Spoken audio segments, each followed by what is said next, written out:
Chapter 1291. Can't you see? Previously, I didn't use my full strength at all, Qin Feiyang said indifferently. His blood-red hair danced in the wind, and the shocking battle intent shook the heavens, as if the god of war had descended. The 100 Zhuge Mingyang were stunned, and immediately roared like crazy. Why? Why did you do this? He actually didn't use his full strength. This was simply humiliating him. Because I was looking for the weakness of the 3,000 incarnations. After all, this divine art is not ordinary magical. It has aroused my curiosity. Of course, the most important thing is that I have to preserve my strength. Because there is a person here who doesn't want me to return to the imperial capital, so I have to save some energy to deal with him. I thought that I could end the battle by taking you down, but I didn't expect you to have mastered a forbidden technique. There's no other way. I can only use my full strength. Qin Feiyang laughed. And the person he was talking about was naturally the imperial tutor. Haha. 100 Zhuge Mingyang laughed, but his face was full of self-mockery. It turned out that all along, it was just a comedy directed and acted by him. The other party didn't take him seriously at all. Suddenly, they were like a group of furious lions roaring. Do you think that this can destroy my confidence? No, you will only arouse my fighting spirit and killing intent. Boom. 100 azure dragons rose from behind them. These were their fighting souls. Innate divine ability destroy. Following their roar, the 100 azure dragon fighting souls scattered in the air, turning into an invisible force that rolled in all directions. The moment he was enveloped by that force, Qin Feiyang's cultivation immediately dropped by a small realm. In other words, from a 1-star fighting emperor, he directly fell to a 9-star fighting saint. I know this innate divine ability. It can weaken the opponent's cultivation by a small realm. Now, Zhuge Mingyang is still a 1-star fighting emperor, and Qin Feiyang has become a 9-star fighting saint. Facing the absolute difference in cultivation, I'm afraid that Qin Feiyang will not be able to compete with Zhuge Mingyang. People muttered. Something's wrong. Although his cultivation has dropped by a small realm, Qin Feiyang's expression hasn't changed at all. Someone else said. That's true. Could it be that he has some other tricks up his sleeve? Although there's only a difference of 1 stage between a 1-star battle emperor and a 9-star battle saint, the battle strength they can unleash is as different as heaven and earth. What will he use to break Zhuge Mingyang's innate ability? Everyone was bewildered. Qin Feiyang, I'll send you to hell right now. The 100 Zhuge Mingyangs roared, their killing intent soaring to the sky.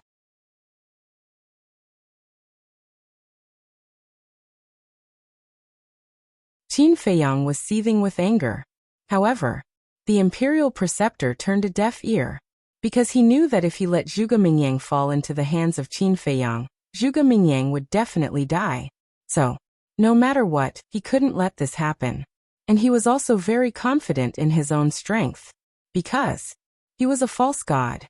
If he couldn't save Zhuge Mingyang from Qin Feiyang with his false god power, then it would really be a joke. But at this moment, a change occurred. Boom. A strand of divine sense suddenly appeared and blasted towards the imperial preceptor's false god power. With a loud bang, the false god power dissipated on the spot. That strand of divine sense instantly disappeared again. The imperial preceptor was shocked and quickly looked around. The others also looked at the void in surprise. There was actually someone who could easily destroy the imperial preceptor's false god power? This was too terrifying. The imperial preceptor was a false god. However, a bright light flashed through Qin Feiyang's eyes.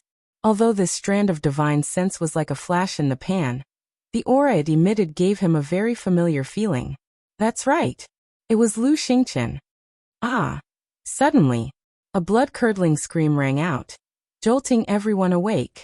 Everyone looked towards the direction of the sound, and saw that the invisible force directly entered Zhuge Mingyang's sea of qi. Blood suddenly spurted out, and Qin Feiyang was rushing towards Zhuge Mingyang. Bastard! The imperial preceptor was furious and hurriedly rushed towards Qin Feiyang. But at this time, that strand of divine sense appeared again, and directly rushed towards the imperial preceptor's forehead. The imperial preceptor turned pale with fright, and hurriedly tilted his head. Divine sense swept past his temple, shattering his ears on the spot, and blood gushed out. Following closely, that strand of divine sense disappeared again. Who? Get out for this Imperial Preceptor. The Imperial Preceptor was completely furious. His divine sense was like a tide, rolling in all directions. At the same time, Qin Feiyang also rushed in front of Zhuge Mingyang. His big hand was like an eagle's claw, firmly grasping Zhuge Mingyang's head, then turned to look at the Imperial Preceptor and smiled. Look at this. The Imperial Preceptor turned his head to look and was immediately shocked and angry, roaring, "If you don't want to die, let him go immediately. What are you in a hurry for? Doesn't he have a forbidden technique? When he activates the forbidden technique again, won't he naturally be able to break free from my hands?" Qin Feiyang chuckled, then lowered his head to look at Zhuge Mingyang and joked, "However, looking at your old appearance now, you probably won't dare to activate it again." Zhuge Mingyang smiled bitterly, did not say anything, and directly closed his eyes. "You're quite straightforward." Qin Feiyang smiled, released Zhuge Mingyang and formed a seal with both hands. An enslavement seal instantly appeared. "You dare!" Seeing this, the Imperial Preceptor roared, extremely anxious, but he did not dare to make a move, because he was afraid. He was afraid that Lu Xingqian, who was hiding in the dark, would take the opportunity to deal with him. The enslavement seal sank into Zhuge Mingyang's skull, and Zhuge Mingyang immediately howled miserably. However, the howling did not last long. After controlling Zhuge Mingyang, Qin Feiyang also secretly breathed a sigh of relief. With the enslavement seal, even if Zhuge Mingyang could activate the forbidden technique again, there was no need to worry about it, because he could completely erase Zhuge Mingyang's soul before Zhuge Mingyang's Sea of Qi recovered. Qin Feiyang looked at the Imperial Preceptor, his eyes flashing. "Here you are." Suddenly, Qin Feiyang waved his hand, and Zhuge Mingyang immediately flew towards the Imperial Preceptor like a meteorite. What? He actually let Zhuge Mingyang go? When did he become so kind? Everyone was petrified on the spot. Of course, they did not know the power of the enslavement seal. If they knew, they would definitely not think so. For example, the commander of the Kirin army. At this moment, he was wondering what Qin Feiyang was planning, because he knew Qin Feiyang too well. It was impossible for him to let Zhuge Mingyang go for no reason. Looking at the Imperial Preceptor again, he quickly flew up and reached out to catch Zhuge Mingyang, and asked with concern, "Are you okay?" "I'm sorry. I'm incompetent. Not only did I fail to kill him, but I was controlled by him." Zhuge Mingyang blamed himself. "It's okay. I'll think of a way." The Imperial Preceptor comforted him in a low voice, looked up at Qin Feiyang and transmitted his voice. "Tell me, what do I have to do to remove his control?" Qin Feiyang smiled and said, "I'm not free now. When I'm free, we'll talk about it slowly." Of course.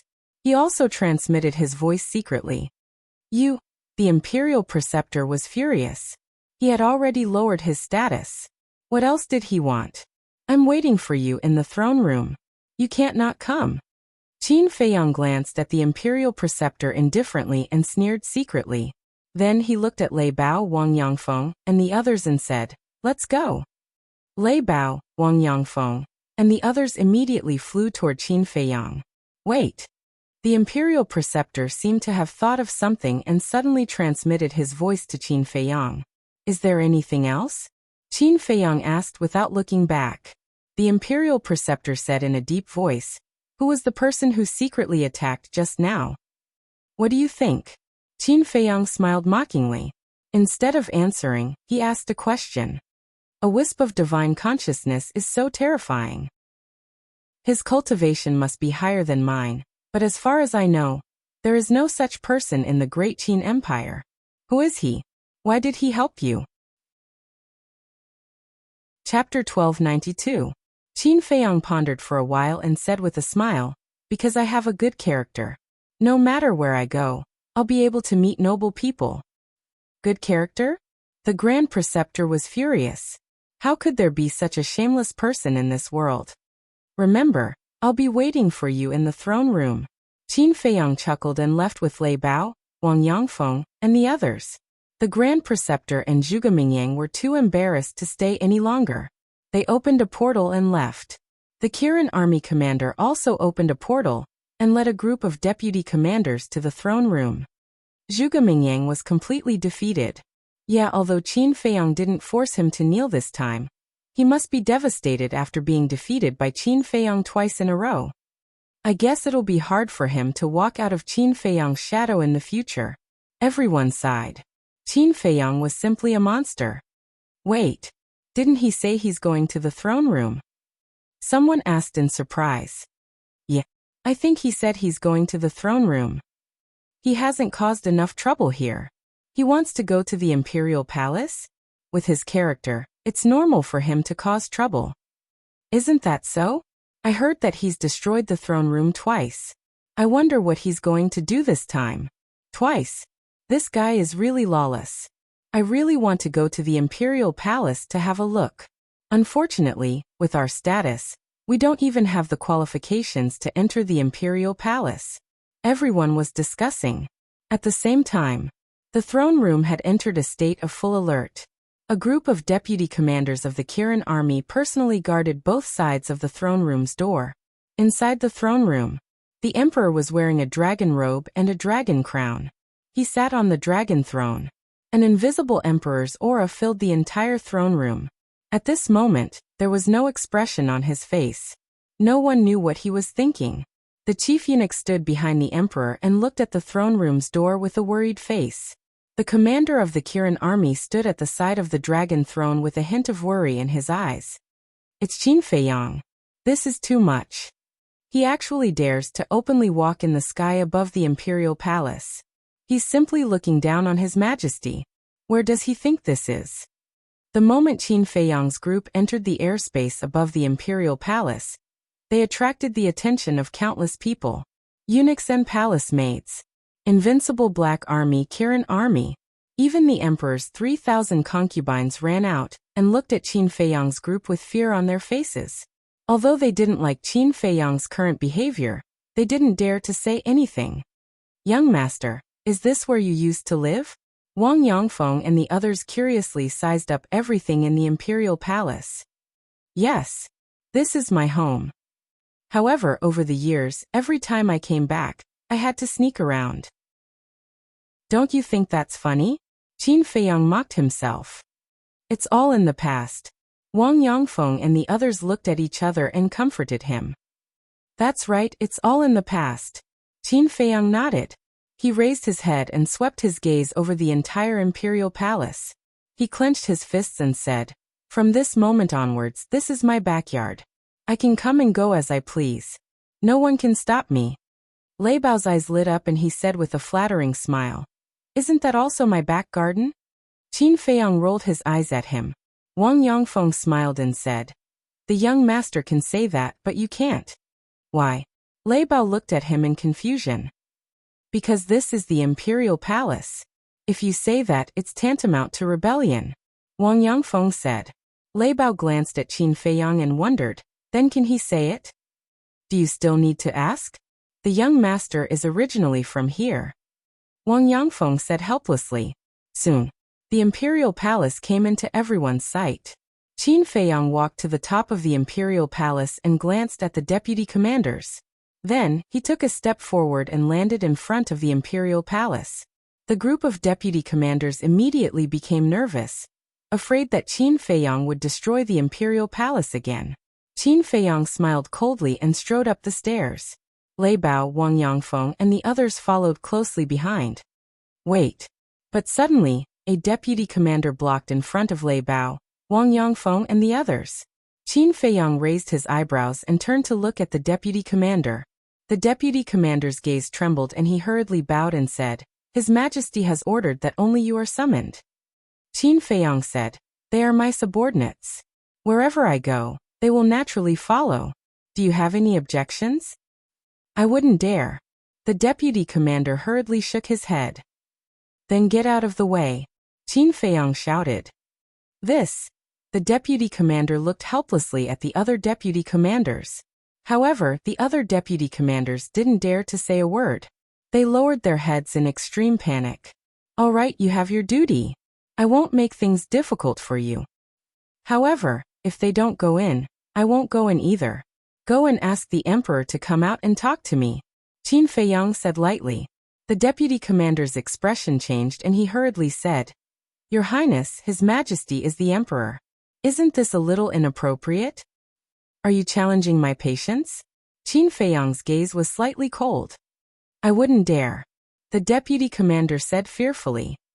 Let them all in. At this moment, the emperor's majestic voice sounded in the imperial palace. Yes, the deputy commander hurriedly replied, then stepped aside and bowed. Everyone please. When Qin Feiyang and the others entered the imperial palace, the deputy commander heaved a sigh of relief. His entire body was drenched in sweat. How was it? The other deputy commanders looked at him and secretly asked. Very strong pressure. Standing in front of him is like standing in front of His Majesty, the deputy commander thought, his eyes full of wariness. The other deputy commanders looked at each other and couldn't help but look at the imperial palace worriedly. Even an idiot could see that Qin Feiyang had returned this time to settle scores with His Majesty. With so many experts following him, who knew what would happen? Inside the imperial palace, Qin Feiyang stood in the center of the imperial palace and looked up at the emperor. The emperor was naturally not to be outdone. He looked down at Qin Feiyang condescendingly. This is the imperial palace? Apart from being a little gorgeous, there's nothing special about it. Lei Bao looked at the imperial palace with some disdain in his eyes. Hearing this, the chief eunuch and the commander of the Kirin army couldn't help but twitch the corners of their mouths. Wasn't this all thanks to Qin Feiyang? The original imperial palace was left behind by the first emperor. Every brick and tile gave people a great sense of oppression. But now, although it was rebuilt and restored as much as possible, it was less majestic than before. You came back to the imperial capital in such a big way. Do you have any respect for me? The emperor was the first to break the silence and looked at Qin Feiyang angrily. Who are you? Why should I care about you? Qin Feiyang said lightly. Don't be rude, the chief eunuch scolded. Qin Feiyang turned his eyes and fell on the chief eunuch. His eyes were calm, but the chief eunuch couldn't help but feel afraid. What? Do you still want to kill in the imperial palace? Seeing this, the emperor was furious. He slapped the armrest and stood up. Qin Feiyang smiled coldly and said, You're right.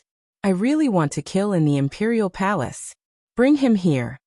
As soon as he finished speaking, Wang Yangfeng took the brawny man in golden armor and walked to Qin Feiyang. Then he threw him in front of Qin Feiyang. Qin Feiyang didn't kill the brawny man in golden armor.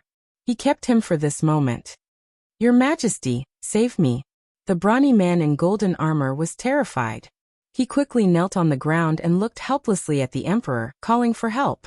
The emperor looked at the brawny man in golden armor and suddenly became angry. He shouted, What did I tell you before I left? I know I was wrong. Your Majesty, please spare my life. The brawny man in golden armor trembled and hurriedly kowtowed. Bang bang. The emperor glanced at him, and then looked up at Qin Feiyang. Although he didn't do as I ordered, he didn't do anything wrong. Because you are a wanted criminal.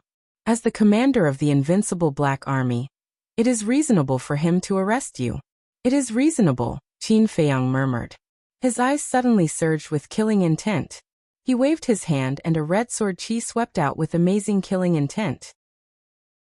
Ah! The brawny man in golden armor screamed and his head fell to the ground. The bull-sized wound on his neck spurted blood like a fountain. What's going on? The group of deputy commanders outside the door heard the commotion and immediately rushed into the throne room.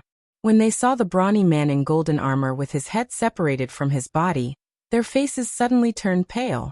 The chief eunuch and the commander of the Kirin army were also shocked. They didn't expect that Qin Feiyang would really kill someone in the throne room.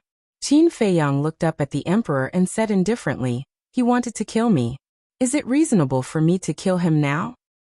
Bastard! The emperor was about to explode. His face was ashen. Qin Feiyang said, Stop talking nonsense. Immediately announce to the world that my arrest warrant is withdrawn. Withdraw the arrest warrant? The emperor smiled coldly and returned to his seat. He said, Don't you know that a monarch's words are not a joke? I don't know. I only know that if you don't withdraw the arrest warrant, I'm afraid you won't be able to walk out of this throne room today. Qin Feiyong crossed his arms in front of his chest and sneered. What? Everyone's expression changed drastically. The commander of the Kirin army quickly stood in front of the emperor and looked at Qin Feiyong. He said, "Don't mess around." The group of deputy commanders also rushed to the side of the commander of the Kirin army and looked at Qin Feiyong, as if they were facing a great enemy. But at the same time, Lei Bao, Wang Yangfeng, and the others also stepped forward and stood on Qin Feiyong's left and right. The atmosphere in the hall suddenly became dignified. The two sides confronted each other with swords drawn and bows bent. The chief eunuch saw that the situation was not good and quickly stood up. He said, "Qin Feiyong, do you know how treacherous your words are?" Treacherous? Back then, I destroyed my own bloodline power in the White Heaven Palace. Who in the Imperial Palace didn't see it? I have long severed the father and son relationship with him. In my eyes now he is just my enemy. Qin Feiyong said expressionlessly. The chief eunuch sighed. That may be the case, but your life was given to you by His Majesty. Qin Feiyong clenched his hands and said word by word. My life was given to me by Mother. What else did the chief eunuch want to say? The emperor shouted. I didn't ask you to speak. What are you talking about? Back down. Your Majesty. The chief eunuch was very anxious. Back down. The emperor shouted. Chapter 1293. The emperor looked at the commander of the Kirin army and the others and said, You can leave now. Yes, Your Majesty.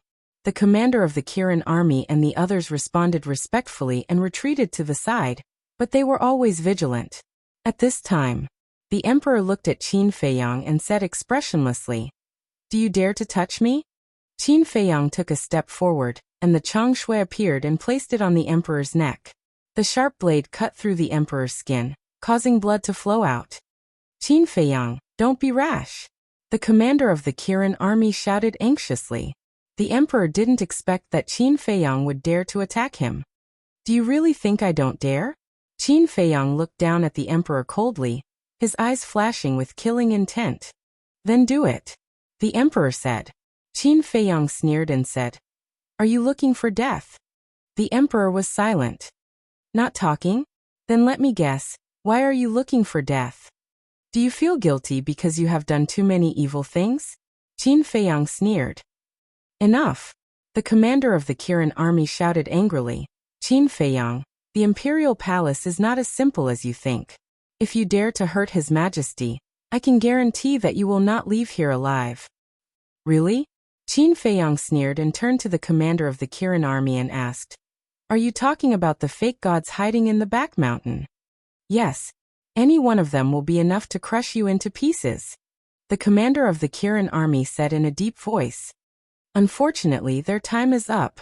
Qin Feiyong shook his head and said, Although their time is up, they don't mind sacrificing their lives if someone threatens the lifeline of the great Qin Empire. The commander of the Kirin army said. Qin Feiyong said, If you're so great, why don't you get rid of that old bastard, the imperial advisor? What did the imperial tutor do wrong? Why do you want to get rid of him? The commander of the Kirin army asked.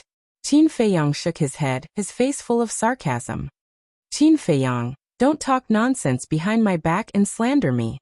At this moment, the imperial preceptor rushed into the throne room and looked at Qin Feiyong gloomily. Release His Majesty now. Let him go. Qin Feiyong was stunned. He turned to look at the state preceptor and asked, That's not right. Logically speaking, you should be happy to see me holding a knife to his neck. Why are you concerned about him instead? I don't know what you're talking about. In short, release His Majesty immediately. Otherwise, don't blame me for being impolite. The imperial preceptor's pupils constricted as he shouted angrily. Ha. Qin Feiyong burst out laughing in public, his eyes full of mockery. The imperial preceptor's face became more and more ugly. Qin Feiyong shook his head and lowered his head to look at the emperor. He grinned and said, Don't worry, I won't kill you right now. It's not because I can't do it. It's because I want you to see how foolish and laughable your actions have been all these years. After that, he put away Chang Shui, turned to the center of the hall, and looked at the chief eunuch. Bring me an armchair. The throne room was the place where the emperors presided over the state affairs, so there were no other chairs except the dragon chair, and no other chairs were allowed, because there was only one person who was qualified to sit here, and that was the emperor. Even the imperial preceptor did not have such honor and treatment. So, hearing Qin Feiyang's words, the chief eunuch was in a dilemma and looked at the emperor and the imperial preceptor for help. The emperor was silent. The imperial preceptor looked at the emperor and said patiently, "Bring him one." "Yes." The head eunuch responded. He then took out an armchair from his Qingquan bag and respectfully presented it in front of Qin Feiyang. He even used his sleeve to wipe it to see if there was any dust on it. Qin Feiyang sat on it, supported his head with his right hand, and tapped the armrest with his left hand rhythmically. He said lightly, "Hurry up and give the decree. Don't waste everyone's time." Presumptuous, too presumptuous. Those vice commanders all had indignant expressions on their faces. This was the throne room, sacred and solemn. However, this person was so frivolous in the throne room. He simply had no respect for the law, but the emperor still did not say a word. The imperial preceptor frowned and cupped one hand in the other before his chest. "Your Majesty, although Qin Feiyang has been unscrupulous and lawless these years, he is the successor of the former emperor. So I hope that your Majesty can give him a way out and take back his fame." The chief eunuch and the commander of the Kirin army looked at the imperial preceptor in surprise. The imperial preceptor actually interceded for Qin Feiyang? What a strange story. What was going on? However, the emperor still kept his mouth shut, and his expression did not change at all. Qin Feiyang's patience was worn out. "Don't think that I can't stay in Imperial City if you don't take back the arrest warrant. I'm telling you, I'm going to Bright Heaven Palace now. If you have the ability, come and drive me away." Qin Feiyang smiled coldly, got up, and led Lei Bao, Wang Yangfeng, and the others outside. Bright Heaven Palace. The emperor's eyes trembled and he shouted, "Stop." Qin Feiyang raised the corner of his mouth, pretended not to hear, and walked out of the throne room. Then, he turned his head and looked at the throne room. "What's wrong?" Lei Bao, Wang Yangfeng, and the others looked at him suspiciously. At the same time, the commander of the Kirin army and the others also looked at Qin Feiyang. Seeing Qin Feiyang's eyes, an uneasy premonition arose in their hearts. There's really no need for this place to exist. Qin Feiyang waved his hand, and Red Sword Qi emerged, rushing towards the throne room like a tide. "No." The commander of the Kirin army roared, and hurriedly rushed out, rushing towards the Red Sword Qi. But it was too late. With a loud bang, the throne room was shattered on the spot, and dust covered the sky. After that, Qin Feiyang opened the teleportation gate and left without looking back. "It's destroyed again." The commander of the Kirin army glanced at Qin Feiyang, looked back at the ruins in front of him, and muttered to himself, his eyes full of helplessness. The current Qin Feiyang had grown up. Without a false god, no one could subdue him. "Your Majesty." Suddenly, thinking that the emperor was still inside, he hurriedly waved his hand, and a gust of wind suddenly blew, dispersing the dust. The Grand Master condensed a divine power boundary, which enveloped the emperor, the chief eunuch, and the deputy commanders, and isolated them from the dust outside.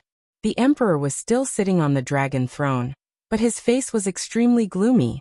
His body was trembling, and his hands were tightly clenched together. "Your Majesty, please calm down."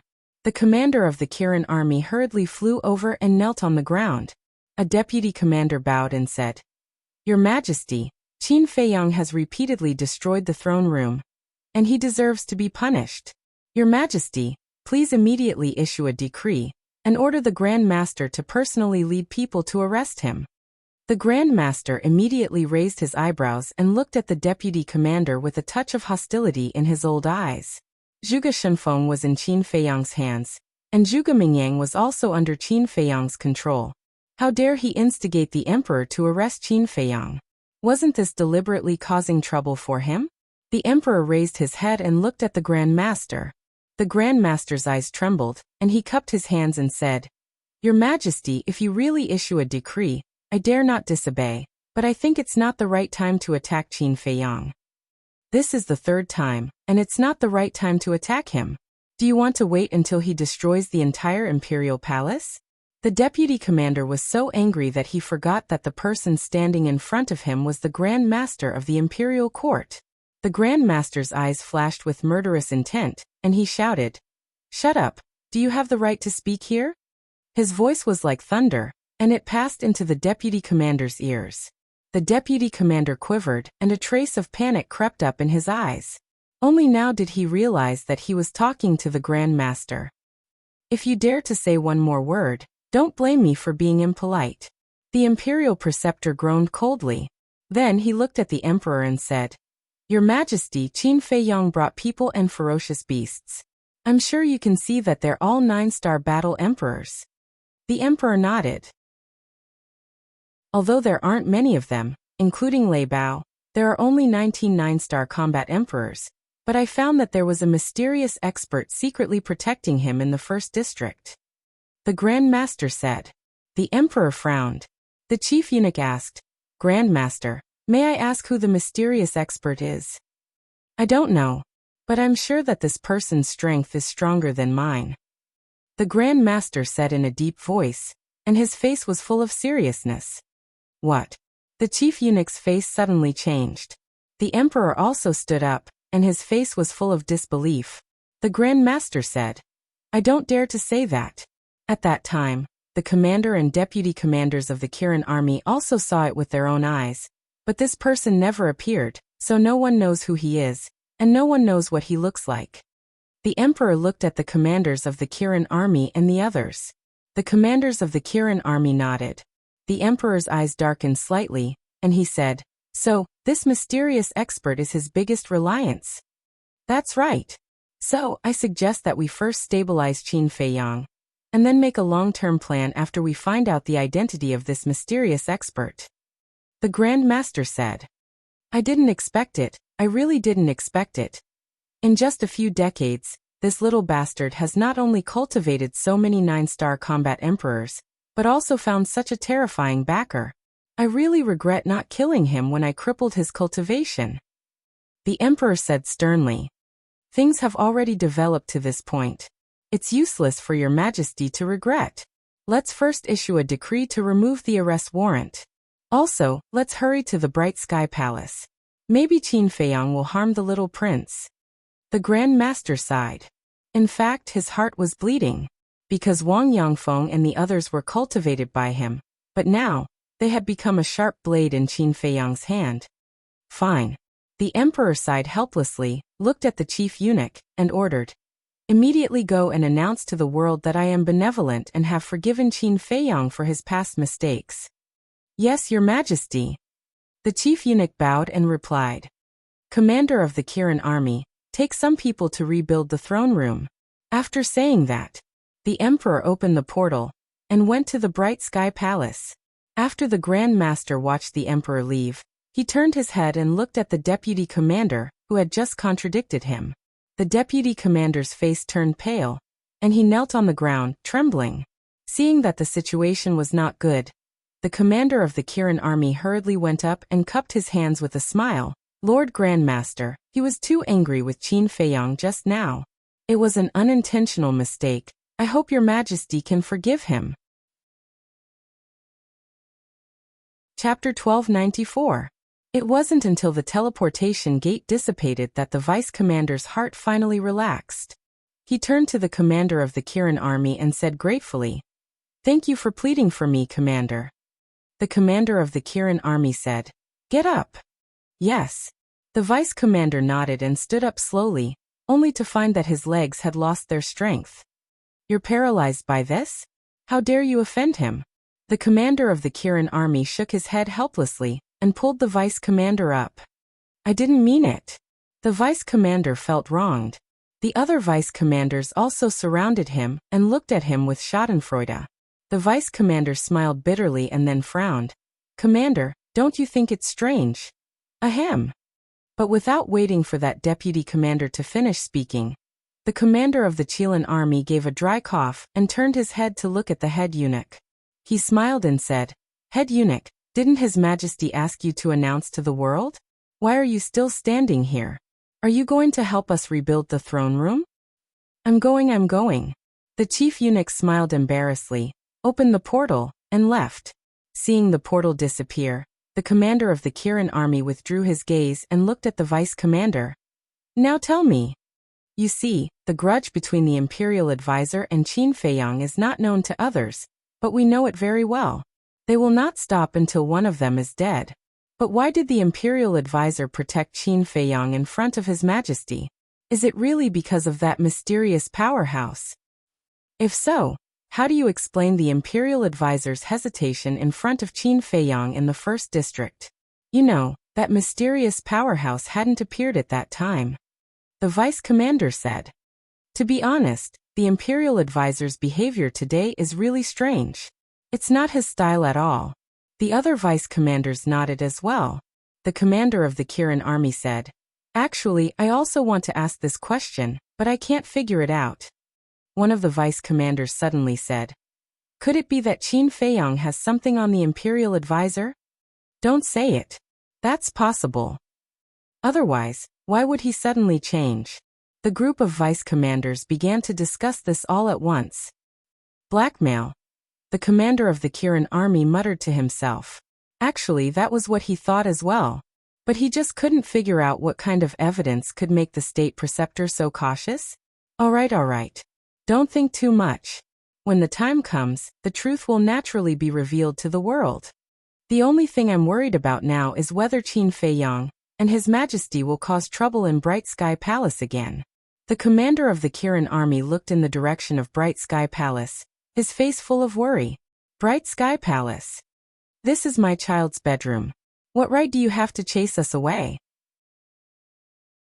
The current empress stood in front of the door, looking at Qin Feiyang and the others who were standing at the bottom of the stairs.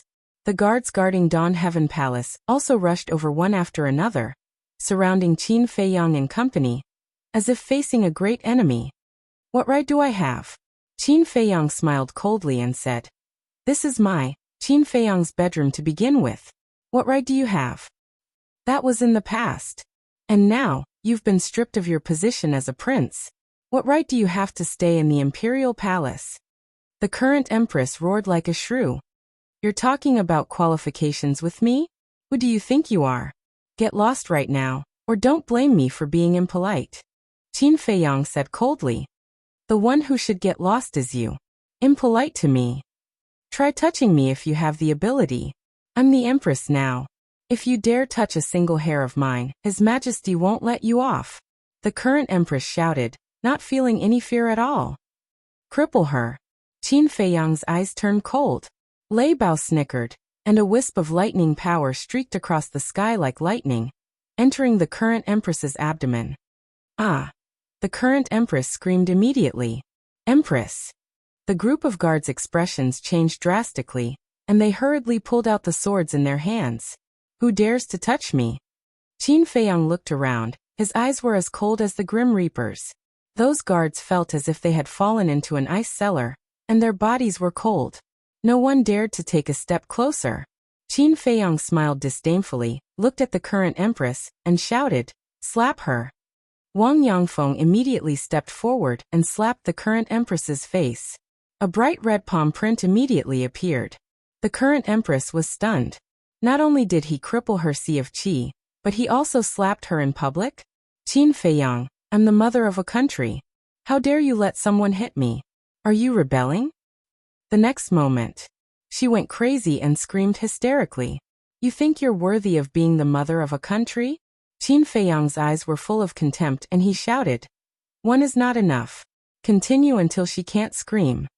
Wang Yangfeng's left hand shot out and grabbed the current empress's arm to prevent her from struggling. Then she raised her right hand and slapped the current empress's face one after another. For a moment, blood splattered everywhere. Screams resounded through the sky. Your Highness, I beg you, please have mercy. The empress's body is priceless. You can't continue to hit her. Those guards put down their weapons and knelt on the ground to beg for mercy. But Qin Feiyang turned a deaf ear. Swoosh! At this moment, the emperor came. Seeing this scene, he was furious. Unfilial son, how long are you going to fool around? Release her immediately and apologize to her. At the same time, the emperor swooped down like lightning and slapped Wang Yangfeng. Do you think I don't exist? Lei Bao chuckled. Like a ghost, he instantly appeared in front of Wang Yangfeng and attacked with his claw. Bang! The emperor was pushed back on the spot. Lei Bao also took a few steps back, but there was no trace of injury. He stood beside Wang Yangfeng and looked at the emperor with a smile. Before Boss Qin gives the order, no one can take a step forward. Your Majesty, save me! The current empress cried for help in despair. You can still shout. Continue, Qin Feiyang said. Smack! Wang Yangfeng raised her hand and slapped down mercilessly. The current empress's face was bleeding and flesh and blood splattered everywhere. Preposterous, preposterous. Do you still have the law in your eyes? The emperor was furious. Sorry? What is the law? Lei Bao asked curiously. The emperor spat out a mouthful of blood. He clutched his chest and clenched his 5 fingers tightly. Ouch. You spat out blood just like that? You're too weak. It's my fault, my fault. However, I really don't know the law you're talking about. I only know that Boss Qin's words are the law. Lei Bao laughed sinisterly. The emperor suddenly turned his head and stared at Qin Feiyang. Qin Feiyang turned a blind eye. Why did you hit my mother? Let go of my mother. At this time, the little prince ran out of the hall. The emperor's face changed and hurriedly shouted, Tian'er, don't come out. Qin Feiyang's eyes flashed slightly and sneered. Since you're already here, don't leave, Wang Yishan. Whoosh! Wang Yishan immediately flew out, grabbed the little prince, and returned to Qin Feiyang's side. Qin Feiyang, he's your biological brother. What are you trying to do? The emperor roared. Biological brother? Qin Feiyang muttered to himself and looked down at the little prince. Suddenly, a wisp of battle chi flew out of his palm and went straight to the little prince's glabella. No. Please let him go, he's just a child. The emperor was desperate. The little prince also had a look of terror on his face. He's a child? Then when you used the evil spirit pill to destroy my cultivation and expel me from the capital, I was not a child. Qin Feiyang's entire body also emitted an astonishing amount of hostility. The wisp of battle chi stopped in front of the little prince's glabella, but the sharp edge tore the skin between the little prince's glabella, and drops of blood kept dripping. Don't kill him, please, the emperor murmured and collapsed to the ground. I didn't expect you to care about him so much. Since you care so much, you'd better protect him closely from now on, because if I'm in a bad mood one day, I may kill him. Qin Feiyang smiled coldly, grabbed the little prince, and threw him over. But no one noticed that when he threw the little prince to the emperor, he reached out and caught a drop of the little prince's blood. The emperor hurriedly got up and reached out to catch the little prince. The frightened little prince immediately burrowed into the emperor's arms and cried, Don't be afraid, father is here. The emperor comforted in a low voice. Qin Feiyang's eyes flashed, and he whispered a few words in Wang Yishan's ear. Why is that? Hearing this, Wang Yishan's eyes were full of confusion. Just do as I say. Qin Feiyang said telepathically. Okay. Wang Yishan nodded, took out a dagger secretly, and then rushed toward the emperor like a sharp arrow. The emperor was concerned about the little prince, and did not notice at all. Puff! Wang Yishan rushed in front of the emperor, and directly stabbed into the emperor's left shoulder. Blood immediately spurted out. Then, before the emperor could react, Wang Yishan grabbed a few drops of blood, and returned to Qin Feiyang's side in silence. Unfilial son, unfilial son. After the emperor came to his senses, he looked at the wound on his shoulder, and immediately shouted at Qin Feiyang. Qin Feiyang ignored him, and looked at the current empress. In just a short while, this woman had been slapped at least hundreds of times, and her face had long been unrecognizable. She could not scream anymore. If it were not for Wang Yangfeng holding her, she would not even have the strength to stand. Qin Feiyang said, That's enough. Wang Yangfeng stopped, let go of the current empress, and returned to Qin Feiyang's side. and the current empress collapsed on the ground on the spot, like a pool of mud. Qin Feiyang turned to look at the emperor and said lightly, "From now on, this is my territory, Qin Feiyang. Without my permission, no one is allowed to step in, including you, the master of the imperial palace. Take her and get out." The emperor glanced at Qin Feiyang coldly, picked up the little prince, looked at the group of guards, and shouted, "What are you waiting for? Hurry up and help the empress go." 2 guards immediately ran up, one on the left and one on the right, and helped the current empress up to the emperor's side. "You will be punished by the heavens." The emperor stared at Qin Feiyang and coldly threw down these words. Then he carried the little prince and left. "Heaven's punishment," Qin Feiyang murmured. A hint of disdain flashed in his eyes, and then looked at the current empress, and transmitted his voice. "Don't think that you can hide your dealings with Zhuge Wuho from the world. Prepare to die as soon as possible." The current empress was about to faint, but when she heard these words, it was like a bolt from the blue, and she suddenly woke up. What did he mean? Did he know? But how was that possible? Chapter 1295. After the emperor and the rest left, Wang Yongfeng retracted her gaze and looked at Qin Feiyang, whispering, "Do you feel uncomfortable seeing the emperor dote on the little prince so much?" "Uncomfortable?" Qin Feiyang smiled coldly and strode into the palace. Wang Yongfeng and the rest looked at each other and quickly followed. The decorations in the hall were extremely luxurious, with all kinds of agate, jade, and precious stones. However, to Qin Feiyang, these were just ordinary things that he was not interested in at all. He stood in the middle of the hall and scanned the surroundings. Suddenly, he turned to Wang Yongfeng and said, "Go and find a bowl of water immediately." "What do you need water for?" Wang Yongfeng was puzzled. Qin Feiyang said, "You'll know later." "All right, I'll go now." Wang Yongfeng nodded and turned to walk out of the palace quickly. "I'll go for a stroll too." Lei Bao chuckled and turned into a bolt of lightning, disappearing from everyone's sight.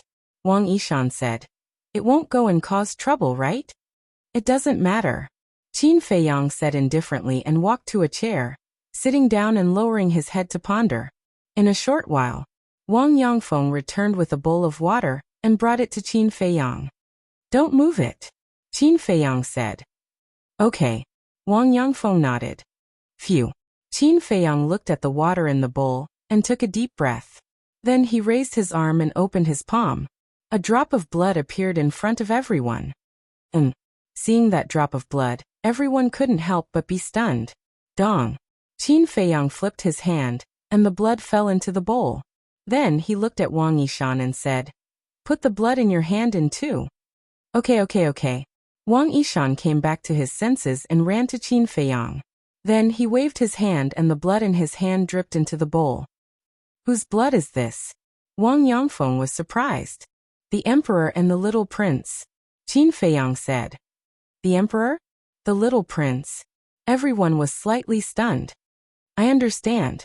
Wang Yishan suddenly showed a look of understanding and said, "So young master is dripping blood to identify relatives?" "Yes." Qin Feiyang nodded. Now the first thing he had to figure out was whether this little prince was really the emperor's flesh and blood. Therefore, he came up with the idea of a blood test. If the little prince was really the flesh and blood of the emperor, then their blood could be mixed in the water. If it wasn't, it wouldn't have fused. Inside the palace, at this moment, there was a deathly silence. Qin Feiyang nervously looked at the 2 drops of blood in the bowl. To tell the truth, he did not dislike the little prince. Instead, he felt an inexplicable sense of kinship with the little prince. This could be because every time the little prince saw him, he would affectionately call him brother. Therefore, he especially hoped that there was no problem with the identity of the little prince. Time passed by slowly. The 2 drops of blood gradually drew close to each other, and then melted bit by bit until they were completely inseparable. Wang Yongfeng and the others looked at each other, and then at Qin Feiyang. This was enough to prove that the little prince was indeed the emperor's flesh and blood. Qin Feiyang looked at the blood in the bowl, and suddenly shook his head with a smile. He waved his hand and said, "Go and pour it away." Wang Yongfeng nodded, and turned to leave. Wang Yishan asked, "Young master, how do you plan to deal with the little prince now?" Qin Feiyang held his forehead and pondered for a while. Murderous intent flashed in his eyes and he said, "Try not to hurt the little prince in the future, but now the empress must die." Everyone looked at each other. What? Qin Feiyang looked at everyone in confusion. Wang Yishan said, "Young master, although the empress is indecent, she is the little prince's birth mother after all. If you kill her, the little prince may hate you in the future. If he is a reasonable person when he grows up, he won't blame me. But if he is as ignorant as the other princes, I don't mind getting rid of him too." Qin Feiyang said. Wang Yishan and the others were shocked. This young master was really a decisive person. "Young master." At this moment, Wang Yangfeng hurried in and whispered, "When I was pouring water just now, I accidentally found that there were a few guards around the Bright Sky Palace. They were sneaking around and seemed to be monitoring us." Wang Yishan and the others frowned when they heard this. Qin Feiyang was not surprised at all. He smiled faintly and said, "This is normal. After all, you are all 9-star combat emperors, and are top experts in the entire Great Qin Empire. Of course, there will be people worried that we will mess around in the palace. Then should we get rid of them?" Wang Yangfeng's eyes flashed with murderous intent as he made a throat-slitting gesture. "No need. Let them monitor us. I don't plan to live here anyway." Qin Feiyang waved his hand. Everyone was stunned. Wang Yangfeng was puzzled. "If you don't plan to live here, then why did you snatch the Bright Sky Palace? This is the place where my mother and I used to live. All my beautiful memories are here. In the past, because I didn't have the ability, I let that woman occupy the Bright Sky Palace. And now, with all of you by my side to help me, I naturally won't allow anyone else to live here." Qin Feiyang smiled. Wang Yangfeng and the others also had a smile on their faces. From these words, it could be seen that the young master trusted them completely. Wang Yishan asked, "Then what is the young master's next plan?" Qin Feiyang lowered his head and pondered for a while. He suddenly waved his hand and Fatso appeared out of thin air. "What are you doing?" "Fat Lord is trying to break through to the 6-star Battle Saint realm," Fatso said unhappily. "Trying to break through to the 6-star Battle Saint realm?" Qin Feiyang was stunned and frowned. "Aren't you building the herb field?" "Yes. But not long ago, I suddenly felt that I was about to break through, so I prepared to break through in the village," Fatso said. Qin Feiyang smiled and said, "Let's put the matter of cultivation aside for now. You immediately take Elder Wang and the others to the spiritual state." "Why are we going to the spiritual state?" Fatso was puzzled. Qin Feiyang said, "The disappearance of Lin Yi and the mermaid princess can't be ignored like this. We must find out the results. It turns out to be for them." Fatso suddenly realized and frowned. "But Uncle Yin also said that there are no clues about their disappearance. How do we investigate?" Qin Feiyang said, "There must be something that we missed. You go and check carefully." "Boss, can you let someone else do it? Look at you now. You are already a 1-star battle emperor, and Fat Lord is still a 5-star battle saint. If this continues, Fat Lord will have no value at all." Fatso complained again and again. Qin Feiyang said helplessly, "Is there anyone who knows the situation of the spiritual state better than you?" "Yes. Brother Wolf, Lu Hong Pangolin. They are all the first to follow you. They know everything that I know," Fatso said. "Okay. There is still a long way to go. There is plenty of time for cultivation. I'm letting you go now because I trust your brain," Qin Feiyang said. Fatso smiled and said, "So boss also thinks that Fat Lord is smarter than Brother Wolf and the others?" Qin Feiyang nodded. He had never denied this point. Although Fatty could be a little annoying at times, he was never careless when it came to serious matters. He was definitely a person worth entrusting. Fatso smiled proudly and said, "Since boss said so, then Fat Lord will go." Qin Feiyang took out the space-time gate and handed it to Wang Yangfeng and said, "When you go to the spiritual state, you have to listen to Fatso. Also keep a low profile." Wang Yangfeng and the others nodded. "Go."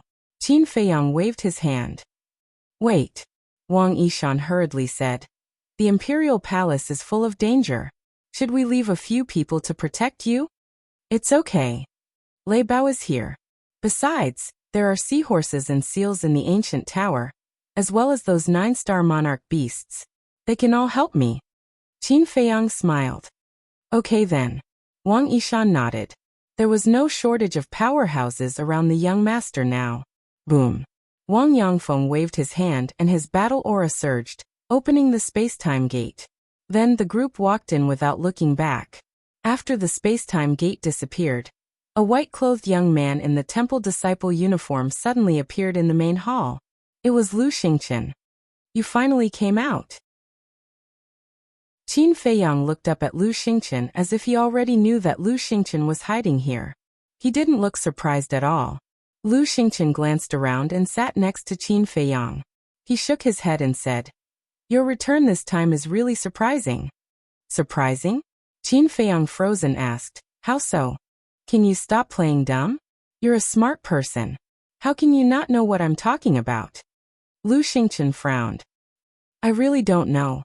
Qin Feiyang said. Lu Xingqian shook his head helplessly and said, Okay then, I'll get straight to the point. What do you have on the National Master in the Sea of Reincarnation? Something on him? Qin Feiyang shook his head and smiled. The National Master is astute and astute. What can I have on him? Seeing that Qin Feiyang didn't answer directly, Lu Xingqian couldn't help but become angry. He originally thought that the National Master would stop Qin Feiyang from returning this time. But he didn't expect that not only did the National Master not stop him, he even helped Qin Feiyang. He wouldn't believe that there was nothing fishy about it. Qin Feiyang's eyes flashed and he said with a smile, I do have something on him, and it's a fatal one for the National Master. What is it? Lu Xingqian's eyes lit up and he asked anxiously. Guess. Qin Feiyang said with a smile. You. Lu Xingqian suddenly got up and glared at Qin Feiyang. Was there a limit to keeping him in suspense? Qin Feiyang said. Is there anything else? If not, I'm going to the temple. The temple? Lu Xingqian was stunned and asked. Why are you going to the temple? Can I revisit an old place? Qin Feiyang asked. Of course. With your current strength, which place in the imperial capital can't you go? Lu Xingqian said sourly. Qin Feiyang couldn't help but laugh. He opened a portal and strode in. Lu Xingqian's eyes flashed slightly and he followed in. Not long after Qin Feiyang left, the National Master brought Yanwei to Bright Sky Palace. Yanwei walked to the gate and shouted, Qin Feiyang, the National Master has arrived. Please come out quickly to receive him. But after waiting for a long time, Qin Feiyang didn't appear, and no one responded to him. What's going on? Chapter 1296. He's really arrogant. The Imperial Preceptor secretly snorted and said, Let's wait a little longer. It's not good to anger him now. There was no other way. Zhuge Shenfeng and Zhuge Mingyang were successively controlled by Qin Feiyang. He, the powerful Imperial Preceptor in the eyes of others, could only swallow his anger. Yes. Yanwei responded respectfully. Ever since he clamored with Qin Feiyang in the First City District, the Imperial Preceptor began to take special care of him. There was even a tendency to nurture him as a trusted aide.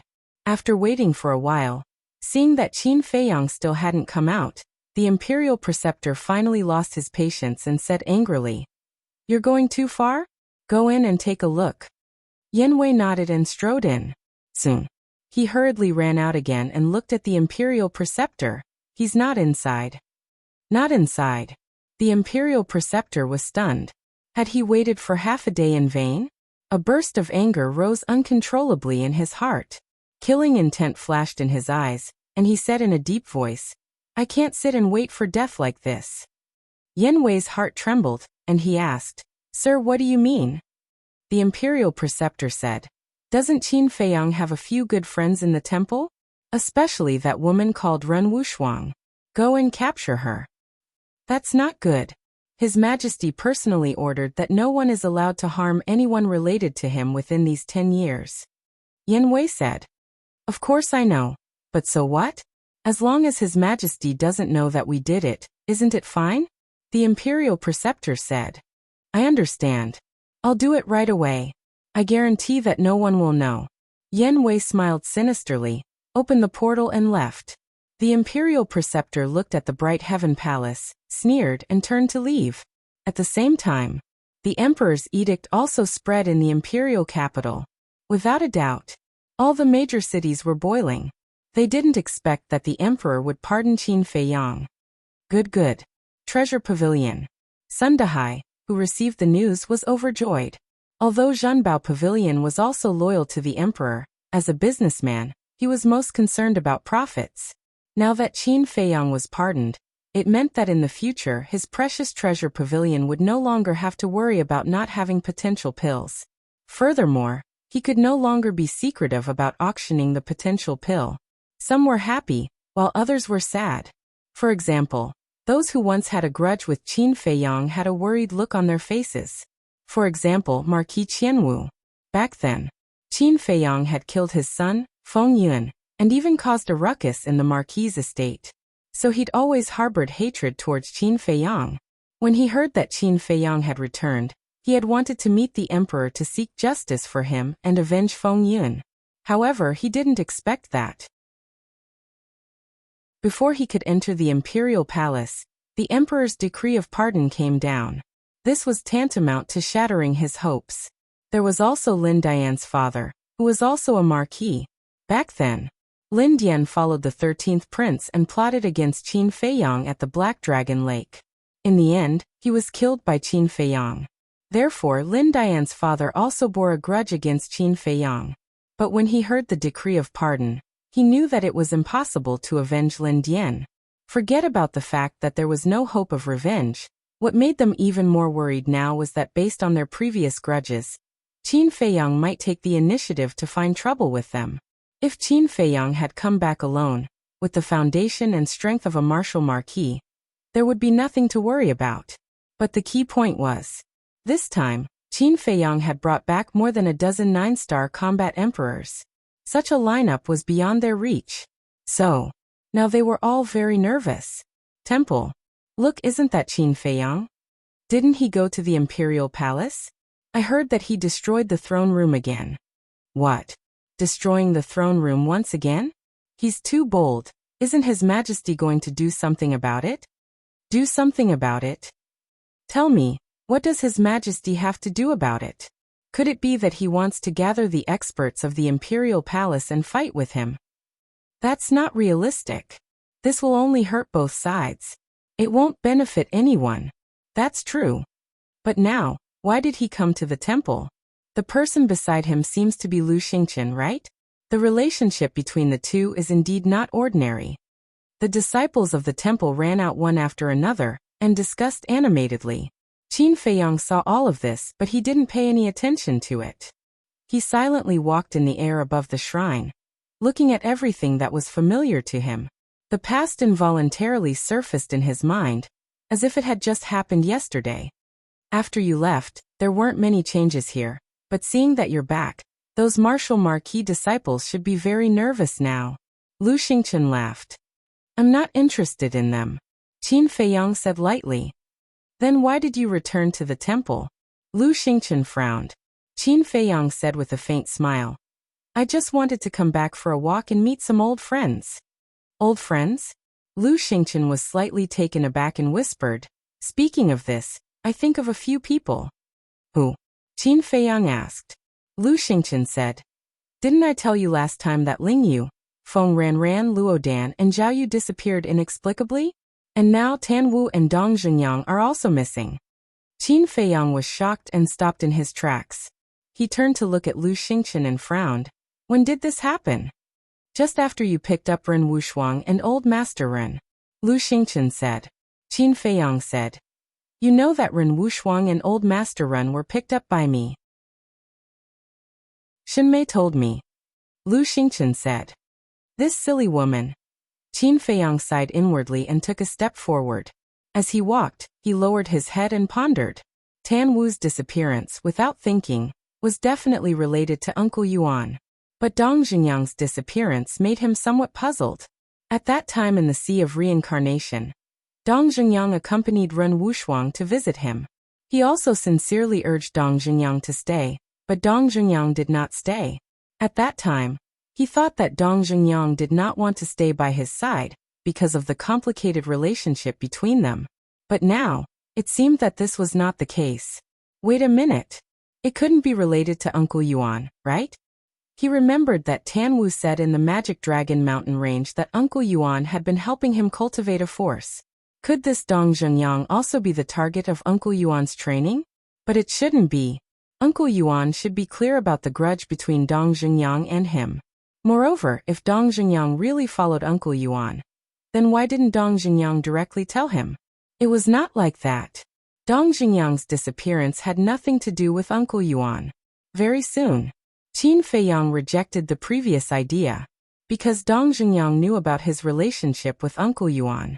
And with Dong Jungyang's character and arrogance, he would rather die than submit to Uncle Yuan. It seems that this person is also full of secrets. Qin Feiyang muttered, exhaled a long breath and asked, then what about Feng Wuxia, Xi Wenning and Xi Weihua, that pair of sisters? They're also gone. Lu Xingqian said. Interesting. The people who entered the imperial capital together with me, except for you and me, are all gone now. Do you think this is a coincidence? Qin Feiyang asked with a smile. Who knows? Lu Xingqian shrugged. That's right, who knows? But in this case, I don't have any old friends here. There's no need to go any further, let's go back. Qin Feiyang shook his head with a smile, opened the portal, and was about to walk in. Lu Xingqian said, why are you going back so early? I'll take you to a place, I guarantee it will interest you. What place? Qin Feiyang asked curiously. The War God Temple, Lu Xingqian said. Not interested. Qin Feiyang was disinterested when he heard it. Lu Xingqian said with a smile. What about the billboard list? Are you interested? Billboard list? Qin Feiyang frowned. You were born in the imperial capital, so you should know about the billboard list of the War God Temple. Only the top 10 of the War God Temple are qualified to be on the billboard list. As for Zhuge Mingyang, he's only ranked 9th on the Wind Cloud ranking. Lu Xingqian said. What? Qin Feiyang turned to Lu Xingqian and said in surprise, with Zhuge Mingyang's strength he's only ranked 9th? Are you sure you're not joking with me? Is there a need for me to joke with you? Since the establishment of the Great Qin Empire, how many monstrous geniuses have been born? Most of them are in the War God Temple now. It's no exaggeration to say that if it weren't for some people looking down on the billboard list, Zhuge Mingyang wouldn't even be qualified to be on the billboard list. Lu Xingqian said. In that case, the War God Temple is a place with crouching tigers and hidden dragons. Qin Feiyang muttered. That's right. Lu Xingqian nodded and asked, so are you interested now? A little, Qin Feiyang said. Just a little? Lu Xingqian muttered. Buzz. At this time, Qin Feiyang suddenly felt that the image crystal was moving. Qin Feiyang's eyes flashed as he turned to Lu Xingqian and said, I have something to do, I'll leave first. Swish. Without waiting for Lu Xingqian to react, Qin Feiyang went to the ancient castle and took out the image crystal. Yan Wei's shadow immediately appeared. What's wrong? Qin Feiyang asked. Yan Wei said in a deep voice, the Imperial Preceptor asked me to catch Ren Wushuang and the others. Qin Feiyang sneered. This old thing really doesn't stop at all, but I'm afraid he'll be disappointed. Ren Wushuang is by my side now. I know, but this is my best chance to get close to him. Think about it, if I really bring Ren Wushuang to him, what will he do? He will definitely put me in an important position. Yan Wei said. That's true.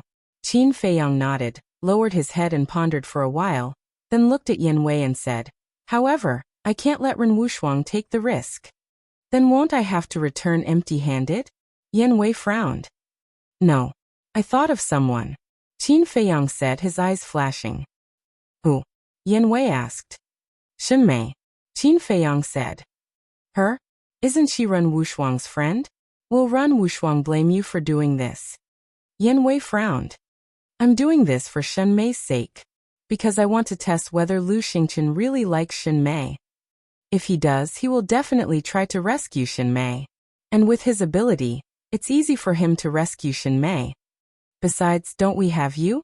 When the time comes, We can cooperate from the inside and outside. Xinmei's life will not be in danger, Qin Feiyang said. I see. Yanwei suddenly understood and said with a smile, Okay, I'll go find her right away. Okay. Chapter 1297. With the help of Dan Wangkai, Wang Xiaojie had already embarked on the path of cultivation. In a short period of time, he had already broken through to become a 6-star martial artist. It could be seen that his talent was extraordinary. Of course, the biggest credit was still the elixirs. The body-tempering elixirs that Dan Wangkai refined basically had 4 or 5 patterns. The effect was naturally incomparable to ordinary body-tempering elixirs. At this very moment, Wang Xiaojie was sitting on the ground, reading a manual attentively. This manual recorded Dan Wangkai's understanding and experience in alchemy. One had to know. Dan Wangkai was the #1 alchemist in Qinghai. Even in the entire Forgotten Continent and the Great Qin Empire, he was a demon-level existence. It was not an exaggeration to say that in terms of alchemy attainments, Qin Feiyang was not necessarily much better than him. This was because Dan Wangkai was an alchemy maniac. He could be without extraordinary abilities or huge power, but he could not be without elixirs. Therefore, Dan Wangkai's understanding and experience was simply a huge treasure to Wang Xiaojie. He would benefit from it for the rest of his life. It could be said that Wang Xiaojie's current cultivation conditions were countless times better than Qin Feiyang's in the past. His starting point was higher than his peers. Feiyang. Suddenly, Yan Nanshan, Luo Qianxue and Lu Ji woke up from their cultivation. They got up and looked at Qin Feiyang. Uncle Yan, Auntie Shui, Auntie. Qin Feiyang bowed to them one by one.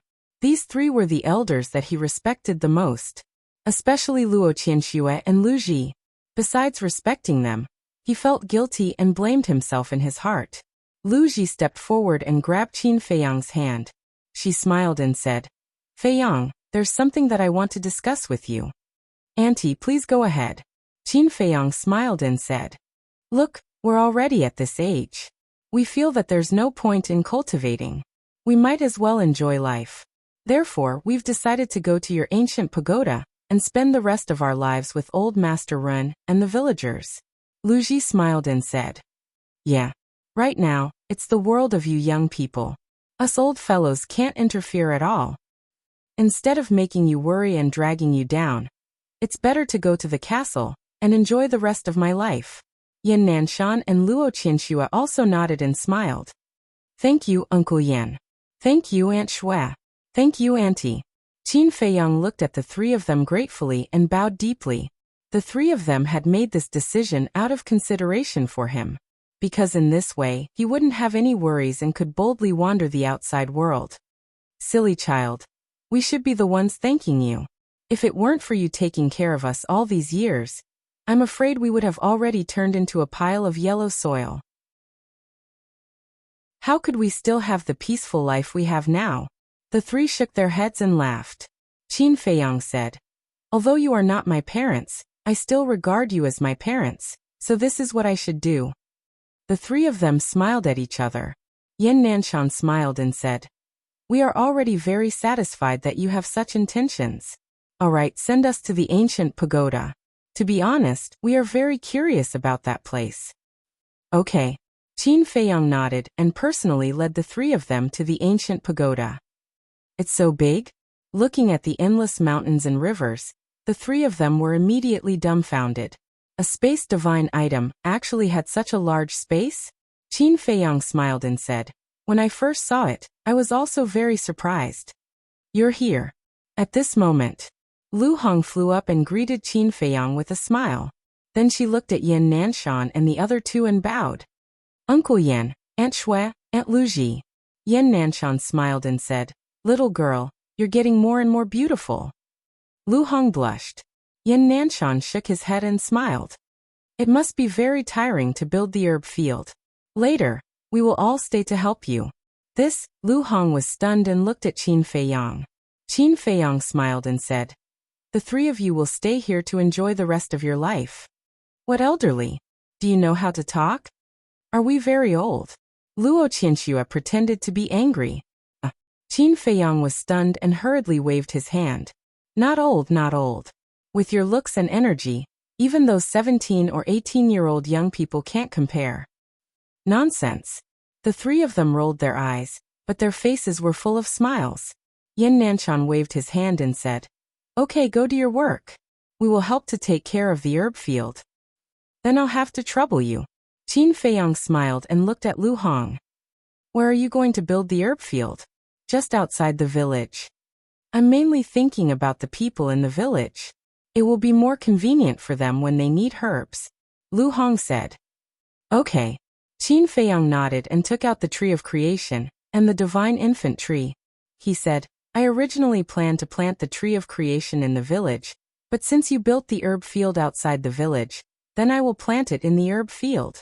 As long as the tree of creation was not sealed, the energy it emitted was enough to radiate tens of thousands of miles away.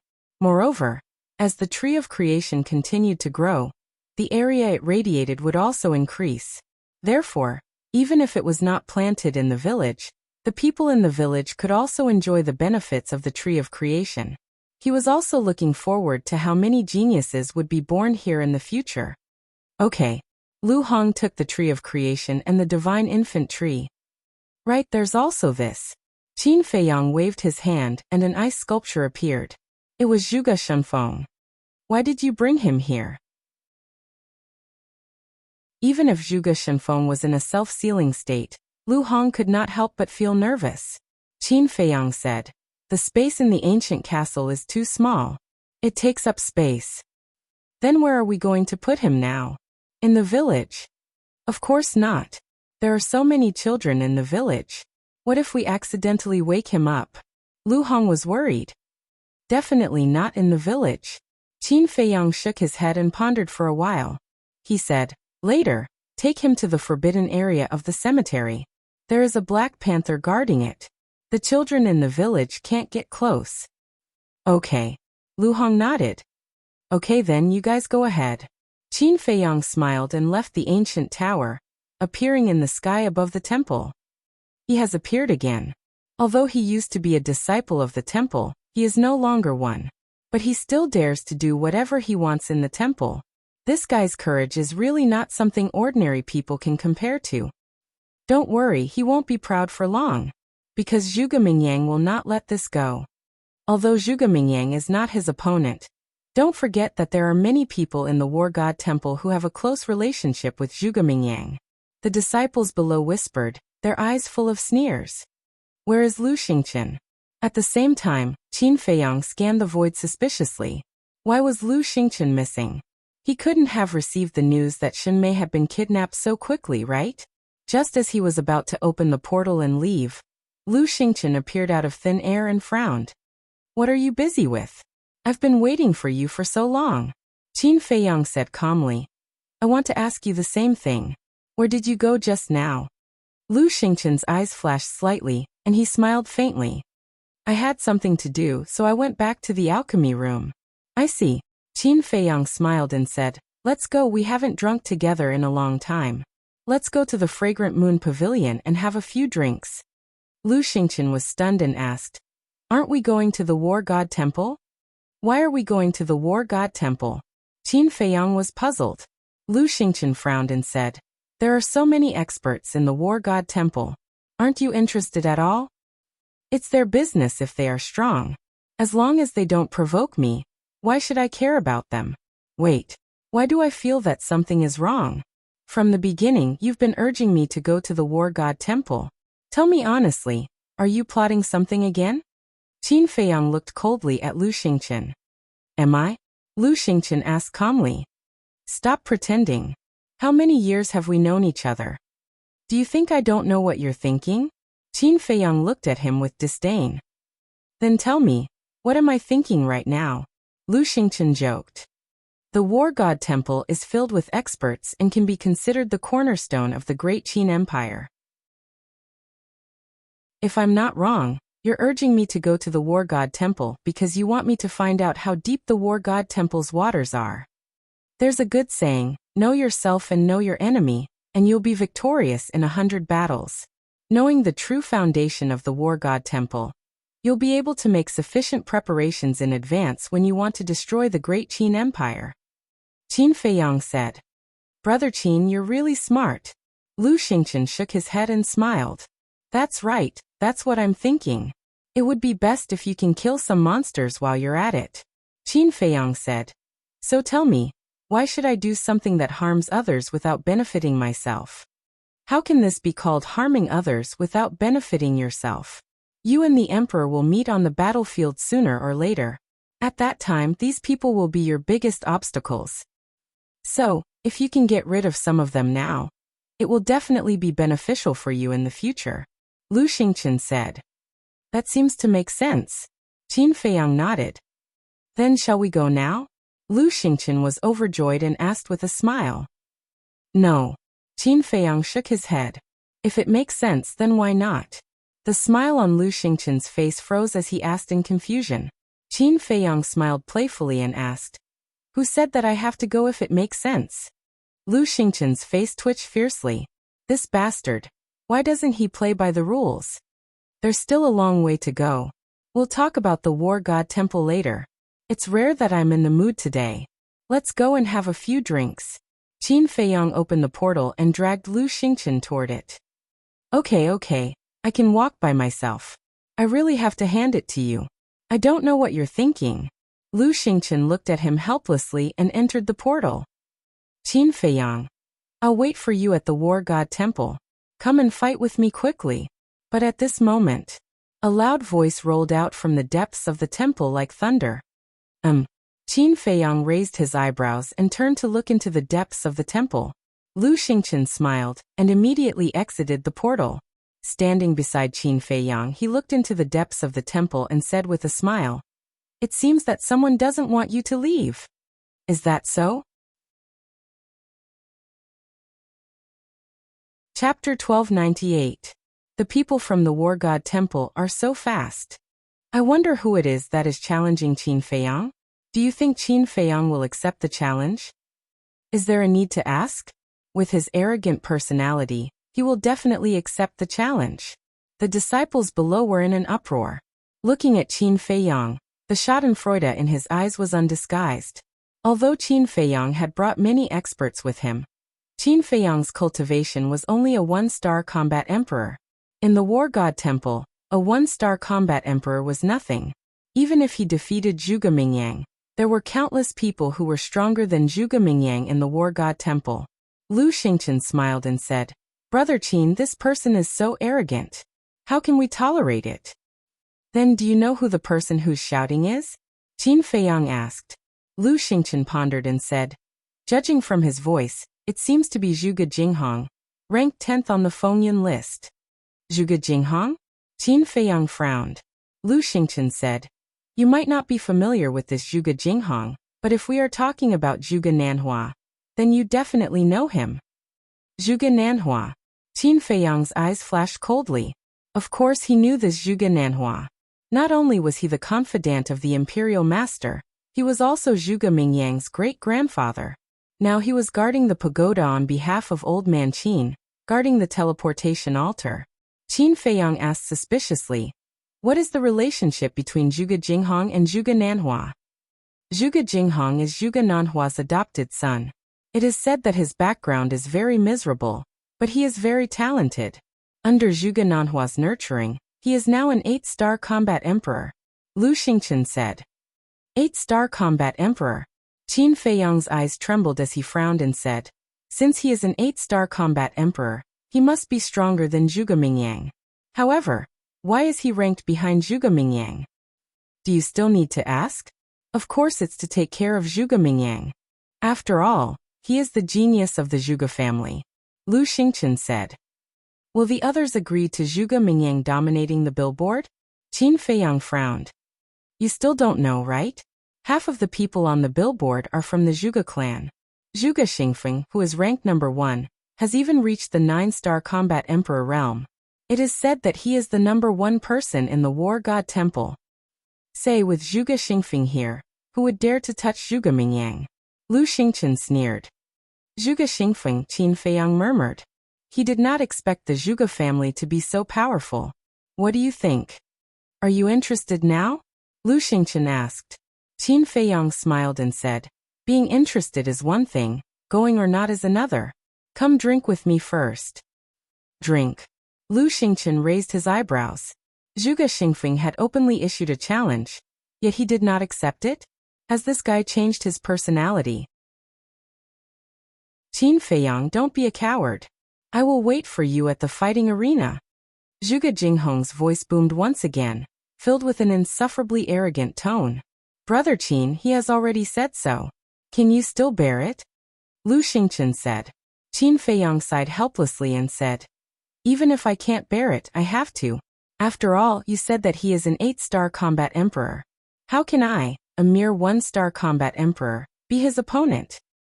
Brother Qin, it's meaningless to pretend like this. Lu Xingqian frowned and said, how am I pretending? This is the truth. Bear with it for a while, and the wind will be calm. Take a step back and the sky will be clear. Let's go drink. Qin Feiyang opened another teleportation door and forcefully dragged Lu Xingqian in. Actually, his thoughts were very simple. Lu Xingqian wanted him to go, so he would not go. As for Zhuge Jinghong's clamor, he did not take it to heart at all. If you want to shout, then shout. Who has the ability to ignore you? This was actually a change in his state of mind. If it was in the past, in the face of such aggressive clamor, he would definitely not let it go. But now, he already had an indifferent attitude. Because in his eyes, his current opponents were the imperial tutor, the Emperor Mu Tianyang, the chief pagoda master, these supreme rulers. To put it in an arrogant way. Now, only these people could enter his eyes and make him treat them seriously. He left just like that? What the hell is this? I thought he was very powerful, but it turns out that he is just a weakling. It seems that we have all overestimated him. If not for those 9-star combat emperors helping him, what is he? When the disciples below saw Qin Feiyang open the teleportation door and leave, they could not help but mock him. War God Shrine. In the sky above a battle arena, a black-clothed youth stood proudly. His hands were behind his back, his long hair draped over his shoulders as he looked disdainfully at the sky. His 2 thick eyebrows were like sharp swords, emitting a shocking sharpness. That's right. This person was Zhuge Jinghong. The battle arena below was also filled with a sea of people. They were also disciples of the War God Shrine, and the lowest cultivation was a battle sage. There were even a bunch of combat emperors. Do you guys think that Qin Feiyang will come? Don't worry, this person is arrogant. Facing senior brother Jinghong's challenge, he will definitely come. When he comes, there will be a good show to watch. Everyone was discussing, their eyes filled with playfulness and anticipation. Whoosh! Suddenly, a ray of light streaked across the sky and landed in front of Zhuge Jinghong. It was a short black-clothed man. Looking at Zhuge Jinghong, his face was full of respect. Xia Chongjin, is Qin Feiyang here? Someone below immediately asked loudly. Zhuge Jinghong also retracted his gaze and looked at the short man. Xia Chongjin glanced at the people below, looked at Zhuge Jinghong, and shook his head. He didn't come. He didn't come? Everyone was shocked. This was really out of his expectations. Why didn't he come? Is he looking down on me? Zhuge Jinghong's face darkened as he asked. He is just a 1-star combat emperor. How dare he look down on you, senior brother Jinghong? Xia Chongjin smiled disdainfully and said, he knows that he is not your opponent, so he doesn't dare to accept the challenge. Haha, he knows his own limits. Zhuge Jinghong smiled proudly and asked, then where is he now? Xia Chongjin said, he went to the fragrant moon brothel with Lu Xingqian. I think they went to drink. What a good-for-nothing. Zhuge Jinghong sneered, and the disdain on his face became even stronger. He said, does he think that he can escape this calamity by going to the fragrant moon brothel? Get me a brush and ink. Xia Chongjin hurriedly took out a brush, ink, paper, and inkstone, and placed them in the air. Zhuge Jinghong waved his hand, and the brush landed in his hand. Then he quickly wrote, and 2 bold words appeared on the paper. Trash. TSK, TSK, TSK. Senior brother Jinghong is really domineering. He directly sent the 2 words Qin Feiyang. When he sees these two words, his expression will definitely be very interesting. The people below all laughed loudly. Zhuge Jinghong's face was also full of ridicule. He looked at Xia Chongjin and said, "Immediately send this to Qin Feiyang. You must send it into his hands. Also tell him that if he is not convinced, he can challenge me. I, Zhuge Jinghong, will always respect him." Understood. Xia Chongjin smiled, folded the paper, and opened the portal and left. At the same time, in front of a courtyard, Yan Wei appeared out of thin air while holding a girl. The girl was Xin Mei. After all these years, she had become more mature and charming. However, she was currently unconscious. "Lord, I have returned." Yan Wei looked at the pavilion in the courtyard and said respectfully, "Come in." The imperial tutor's voice came from inside. Yan Wei pushed open the door and entered. He walked to the front of the pavilion and pushed open the door. He saw the imperial tutor sitting alone beside the tea table in the hall. Yan Wei walked in with Shen Mei in his arms. "Well done." The imperial tutor smiled. Then he looked at Shen Mei and frowned. He asked suspiciously, "Who is she? Didn't I ask you to capture Ren Wushuang? Why is she an unrelated person?" "I am incompetent. I couldn't find Ren Wushuang." Yan Wei's gaze trembled. He quickly put down Shen Mei and said in fear, "Why couldn't you find her?" The imperial tutor raised his eyebrows. "According to my investigation, Ren Wushuang went missing a few days ago. Her grandfather also went missing. This subordinate is thinking that it might be because Milord kidnapped Qin Feiyang's mother last time, causing Qin Feiyang to become alert and take them away." Yan Wei said calmly, "That damn little bastard. He is really difficult to deal with." The imperial tutor snorted and looked at Shen Mei. "Then who is she?" Yan Wei said, "Her name is Shen Mei. According to my investigation, she has a good relationship with Qin Feiyang. Most importantly, she and Ren Wushuang are like sisters." "Like sisters? Since they are so close, why didn't Qin Feiyang take her away with Ren Wushuang?" The imperial tutor frowned. "This should be her personal reason." "I don't know," Yan Wei said. The imperial tutor looked at Shen Mei and pondered for a while. "Well, it's better than nothing. Go find Qin Feiyang immediately and tell him that this woman is in our hands. See his reaction. If he has a big reaction, it means that he really cares about this woman." "Okay." Yan Wei nodded and immediately opened the portal and walked in. First District. Fragrant Moon Brothel. "Young Master Qin, you just came back, and you came to our Fragrant Moon Brothel to play. We are really flattered. Come in, please." Seeing Qin Feiyang and Lu Xingchen enter the hall, two waiters hurried to greet them with flattering smiles. "Qin Feiyang, why did he come to the Fragrant Moon Brothel again?" "I just received news that he went to the Divine Palace." Hearing the voices of the two waiters, the guests in the hall all put down their bowls, chopsticks, and wine glasses in their hands and turned to look at Qin Feiyang, their eyes full of suspicion. Qin Feiyang stood in front of the door, glanced at the crowd, and said with a smile, "I hope I didn't ruin everyone's mood." No. It's our honor to be able to eat and drink in the same place as young Master Qin. Don't you think so?" Yes. Everyone nodded and flattered. Qin Feiyang shook his head and smiled. He looked at the two waiters and said, "Arrange a quiet place for me, and bring me 2 pots of the best wine in your store. I want to properly entertain this good brother of mine." "Good brother?" Everyone's heart trembled. Looking at Lu Xingchen next to Qin Feiyang, their pupils contracted slightly.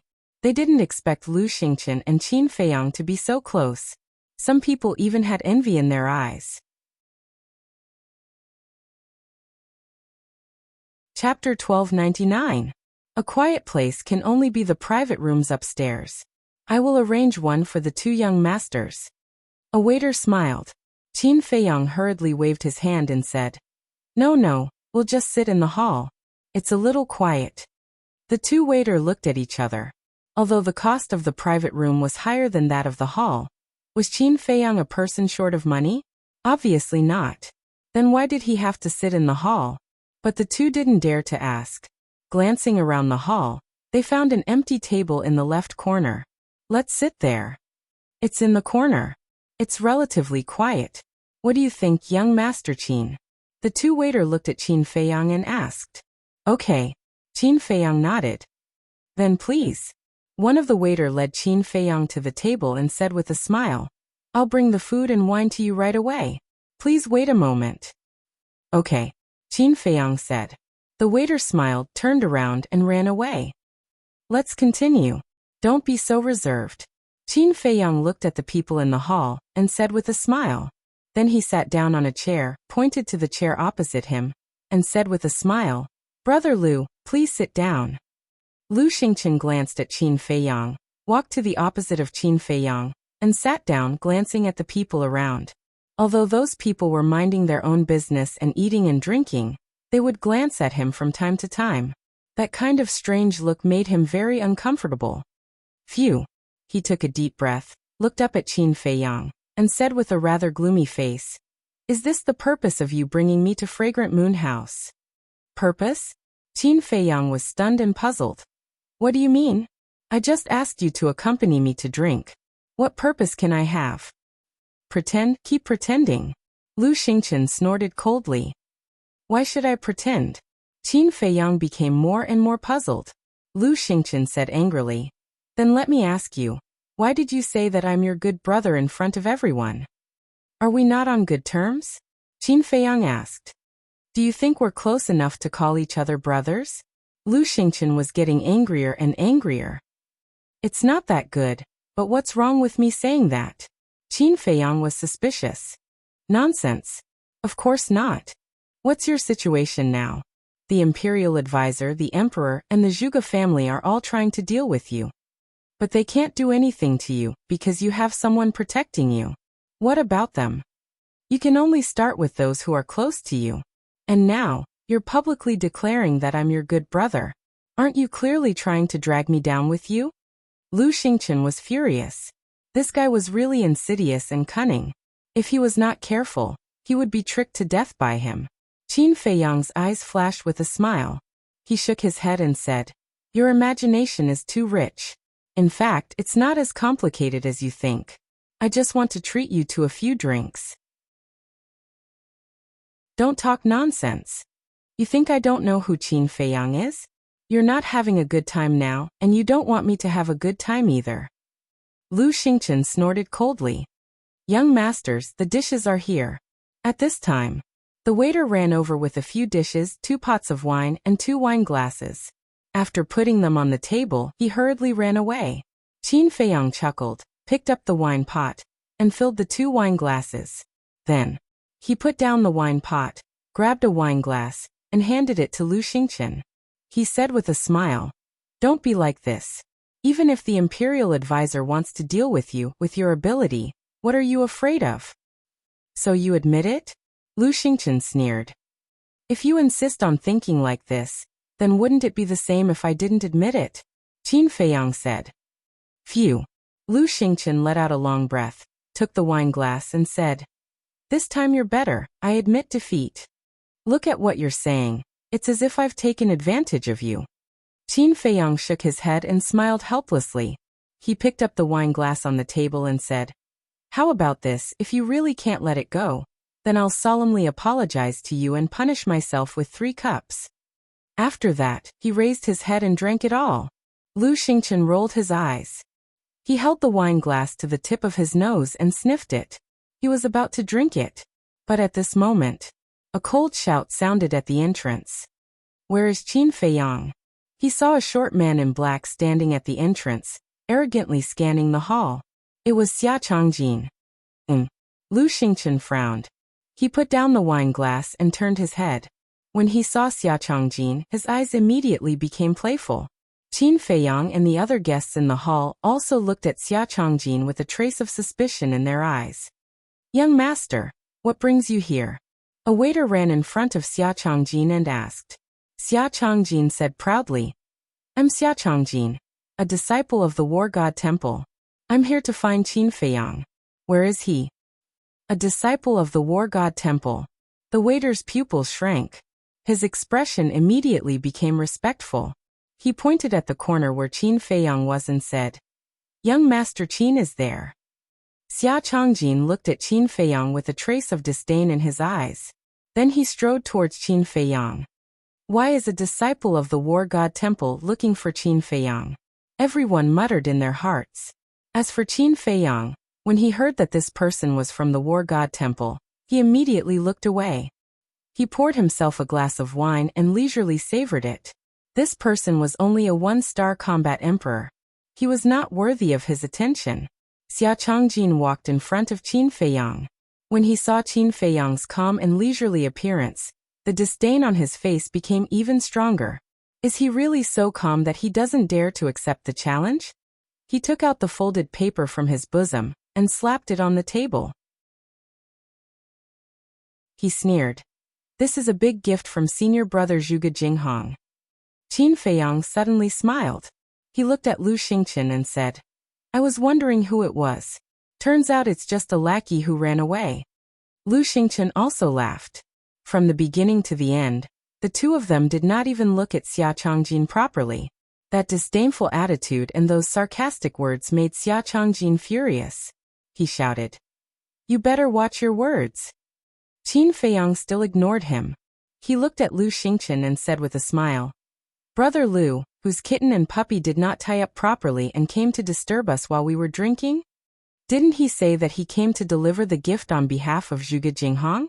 Then he must be from the Zhuge family, Lu Xingqian said with a smile. I see. Birds of a feather flock together. Qin Feiyang suddenly understood and said with a smile. The faces of the guests and waiters in the hall turned red. These two are really good. They don't even use vulgarities when cursing. However, Xia Changjin was about to explode in anger. He slapped away the wine glasses in Qin Feiyang's hands and shouted, I dare you to say that again. Qin Feiyang's and Lu Xingqian's faces immediately darkened. They turned to look at Xia Changjin. Their cold eyes made Xia Changjin's body tremble. An indescribable fear emerged in his heart. However, when he thought of Zhuge Jinghong behind him, he became more confident. What? Do you dare to touch me? Let me tell you. I came to deliver the gift on behalf of Senior Zhuge Jinghong. If you dare to touch a single hair on my head, Senior Zhuge Jinghong will not let you off. I think that with Senior Zhuge Jinghong's status in the War God Shrine, I should tell you. His ranking on the War God Shrine's Wind God ranking list is, Xia Changjin was full of himself. However, before he could finish speaking, Qin Feiyang suddenly stood up and grabbed his neck. He said with a smile, I really don't know what gave you the courage to bare your fangs and brandish your claws in front of me. After he finished speaking, he waved his hand. The two of them released their battle chi and directly cut off Xia Changjin's arms. The piercing pain made Xia Changjin howl in pain. Blood spurted out from his shoulder like a fountain.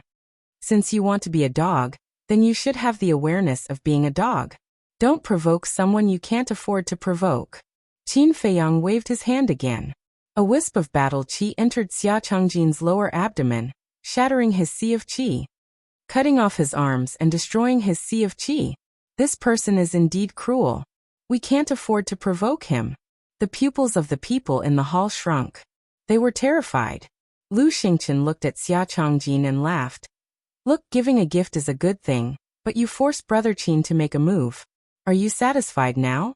Xia Changjin was scared out of his wits. Qin Feiyang smiled faintly and released his 5 fingers. With a bang, Xia Changjin fell to the ground. His face was distorted from the pain. His blood also flowed to the ground. It was a shocking sight. Qin Feiyang returned to his seat, grabbed the piece of paper, and opened it. His eyes immediately flashed with killing intent. What's written on the paper? Everyone couldn't help but stand up and look around curiously. I saw it. The word trash is written on it. This Zhuge Jinghong actually gave him those 2 words. He's obviously looking for trouble. Everyone's heart trembled. This was forcing Qin Feiyang to make a move. Lu Xingqian looked at the 2 words on the paper and laughed. Brother Qin, you can't take it anymore, right? Haha. Qin Feiyang laughed loudly, and his expression was filled with a wisp of viciousness. Crack. He clenched his big hand and the paper immediately turned into ashes. Then he looked down at Xia Changjin and laughed. Go back and tell Zhuge Jinghong to stop playing such childish tricks. This will only make him look more childish and stupid. Yes, yes, yes. I'll definitely pass on the message. Xia Changjin nodded repeatedly. Then get lost, Qin Feiyang said. Xia Changjin hurriedly got up and ran outside. However, when he turned around, his eyes were filled with hatred. Is there something wrong with your ears? Didn't you hear me tell you to get lost? Qin Feiyang said indifferently. Xia Changjin's body trembled. He turned to look at Qin Feiyang and said, Aren't I going to leave immediately? Lu Xingchen laughed. Looks like you didn't understand Brother Qin's meaning. He told you to get lost, not walk. Get lost? Xia Changjin was stunned. After all, he was a disciple of the Temple of War. If he was told to get lost in front of everyone, how could he face others in the future? I've changed my mind. Don't you like being a dog? Now crawl out. While crawling, you have to bark like a dog. Chapter 1300. Crawl out. Everyone's mouth twitched. Wasn't this making things difficult for Xia Changjin? How could he crawl when both his arms were chopped off? Xia Changjin's face turned green when he heard Qin Feiyang's words. Although he wasn't as talented as Zhuge Jinghong, he was still a genius to be able to become a disciple of the War God Temple. He had pride. He had dignity. He had to crawl out in front of everyone and bark like a dog. How could he survive in the War God Temple in the future? Moreover, this matter would definitely spread out. At that time, wouldn't he become the laughingstock of everyone's leisure conversations? This was simply forcing him to a dead end. He gloomily stared at Qin Feiyang and said in a deep voice, It's best to leave some leeway as a person and not go overboard. Are you threatening me? Qin Feiyang turned to look at Xia Changjin with a murderous look in his eyes. Xia Changjin's eyes trembled. He knew that he couldn't escape today. He clenched his teeth and knelt on the ground. He didn't have hands, so he used his knees to slowly crawl out. Woof! He lowered his head and barked like a dog. He didn't dare to look at everyone because it was embarrassing enough. Qin Feiyang, I swear that I won't let you go. Although his head was lowered, he could clearly feel that everyone was looking at him with mocking eyes. This made him go crazy. His heart was filled with humiliation. He swore in his heart that he wouldn't let this matter go. At this moment, outside the door, a middle-aged man in black stood quietly and looked at Xia Changjin expressionlessly. However, if one looked closely, they would find that there was a hint of contempt in his eyes. This person was Yen Wei. He came to find Qin Feiyang under the orders of the imperial tutor, but he didn't expect to see such a good show. In his heart, he was also sincerely happy for Qin Feiyang. During this trip to the reincarnation ocean, not only did Qin Feiyang's strength increase, but he also subdued a large number of strong cultivators. Now that there were no false gods who could compete with Qin Feiyang, I didn't choose the wrong person. In the future, this child will definitely become a supreme existence that will make even the imperial preceptor tremble. Yen Wei mumbled. At this moment, Xia Changjin finally arrived at the door. He stood up and glared at Qin Feiyang, then ran outside. Yen Wei lifted his leg and tripped Xia Changjin. With a bang, Xia Changjin staggered and fell flat on his face. 2 of his front teeth were broken. Everyone was stunned. Qin Feiyang and Lu Xingchen also looked at each other. My apologies. I didn't notice. Are you okay? Yen Wei's eyes flashed with ridicule. He hurriedly helped Xia Zhongjin up and apologized. Are you fucking looking for death? Xia Zhongjin was furious, but when he saw Yen Wei's face, his expression changed. At that time in the first district, Yen Wei was following beside the state preceptor, and many people saw it. Xia Changjin also knew. After all, Yen Wei had challenged Qin Feiyang in front of countless people. He was now considered a celebrity in the city. As such, seeing that it was Yen Wei, Xia Changjin could only swallow his anger. What did you say just now? I'm looking for death. Do you know who I am? However, Yen Wei did not want to let Xia Changjin off. He sneered. No, this is a misunderstanding. Xia Changjin hurriedly shook his head. Misunderstanding.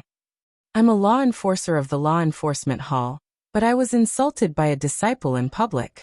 If this were to spread, wouldn't I become a joke? Yen Wei yelled angrily. You're a law enforcer? Xia Chongjin's expression changed. Yan Wei directly took out the law enforcer token. This disciple has eyes but failed to see. Please forgive me. Xia Chongjin shivered and knelt on the ground to beg for mercy. The law enforcers in the divine hall were like the god of death. The disciples basically stayed away from them. Sigh.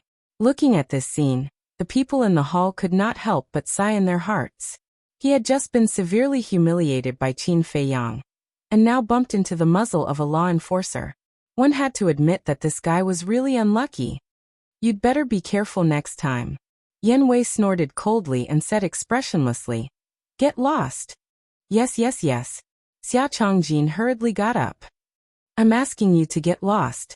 Yan Wei yelled and raised his hand to slap Xia Chongjin's face. Ah! With a scream, Xia Chongjin immediately flew out and smashed into the street below. I'll get lost immediately. However, he did not dare to complain at all. He hurriedly curled up into a ball and rolled on the street like a rubber ball. What's going on? Is there something wrong with this guy's brain? Why is he rolling on the ground? Those who did not know what was going on could not help but be dumbfounded when they saw this scene. Yan Wei smiled disdainfully. He tidied his clothes and turned to enter the fragrant moon house. Welcome, my lord. A few waiters went up to greet him respectfully. Yan Wei said coldly, I'm looking for Qin Feiyang. You can go back to your work. He's looking for Qin Feiyang again? When everyone heard this, they could not help but turn to look at Qin Feiyang. This guy was really a jinx. As soon as he came back, he caused a storm in the city. It was difficult to calm down. Law enforcer. Lu Xingchen looked at Yan Wei and his eyes flashed slightly. Then he looked at Qin Feiyang and said telepathically, Why is he looking for you? He did not know that this law enforcer was Yan Wei. It's definitely not something good. Qin Feiyang snorted coldly. Yan Wei strode to the table and glanced at Lu Xingchen. Then he looked at Qin Feiyang and said, Is it convenient for you to talk? Qin Feiyang said indifferently, If you have anything to say, just say it. After you're done, get lost. Don't hinder us from drinking. Everyone was stunned. He dared to be so arrogant in front of a law enforcer. As expected of Qin Feiyang, Yan Wei's eyes surged with a cold light. He did not hide it. Say it. Do you want to crawl out like Xia Chongjin? Qin Feiyang said impatiently. Kid, don't be too arrogant. Yan Wei smiled coldly, leaned in front of Qin Feiyang, and whispered, Do you know Shen Mei? She's in our hands now. He did not transmit his voice, but his voice was very soft. Only Qin Feiyang and Lu Xingchen could hear it. What? Qin Feiyang's expression changed. Lu Xingchen clenched his fists. If you want to save her, you should know what to do. Yan Wei chuckled, got up, and left. Qin Feiyang said, Go back and tell the state preceptor that if he dares to hurt her, I will make him regret it for the rest of his life. You'd better pray for yourself. Yan Wei said with a smile without turning his head. This guy is too good at acting. Qin Feiyang laughed and transmitted his voice. If the state preceptor really wants to take you as his confidant, he should use the blood soul technique to control you. But you don't have to worry. I have a way to remove the blood soul technique. Now I will help you remove the slave seal. Then with a thought, the slave seal in Yan Wei's soul directly dissipated. When he first met Yan Wei in the Black Dragon Glacier, Qin Feiyang used the slave seal to control him. And with the slave seal, the state preceptor's blood soul technique could not succeed. So, he had to remove the slave seal first. As for whether Yan Wei would betray him after the slave seal was removed, he was not worried at all. Because after all these years of getting along, Yan Wei was already dead set on him. Then I'll go first. Yan Wei transmitted his voice. Well, be careful. By the way, the blood soul technique can only control the power of the bloodline. It can't peek into one's thoughts. You don't have to worry too much. Qin Feiyang secretly warned. Okay. Yan Wei secretly replied. After Yan Wei left the fragrant moon brothel, Qin Feiyang's eyes flashed slightly.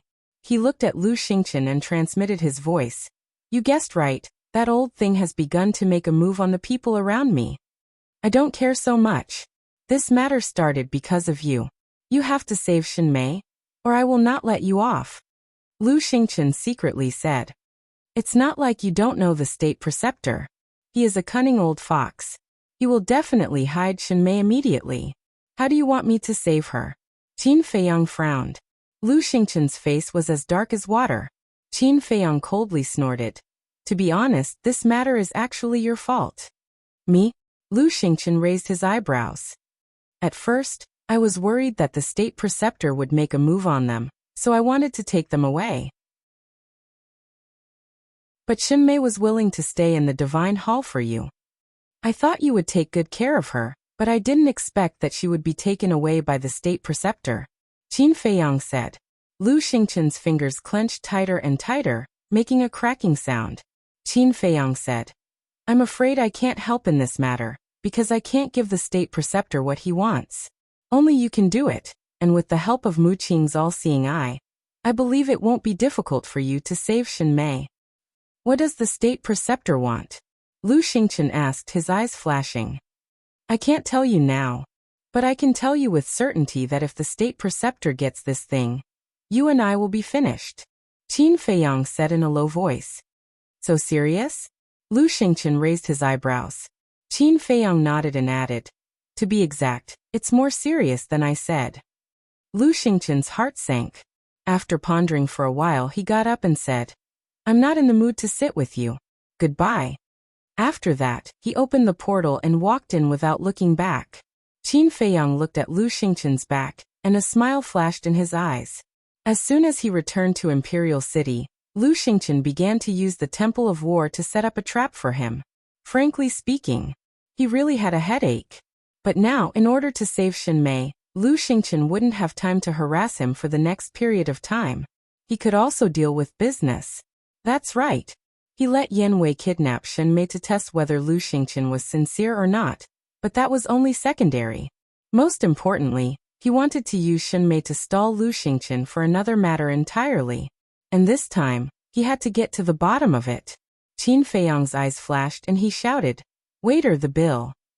In a courtyard, the state preceptor sat by the tea table and looked at Yan Wei with a smile. Well done. Yan Wei bowed and said, It's this subordinate's honor to serve you, sir. The state preceptor sized up Yan Wei for a moment and said, I have always seen your loyalty. From now on you will follow me. Really? Yan Wei was wild with joy. Yes. The state preceptor nodded and said, However, you also know my character. I don't trust anyone easily. This subordinate understands. As long as I can follow you, I will do whatever you want me to do. Yan Wei lowered his head and said, Very good. The state preceptor smiled happily. His hands formed a seal, and a blood-red mark appeared. Chapter 1301. This is the Blood Soul spell. It can control your bloodline power.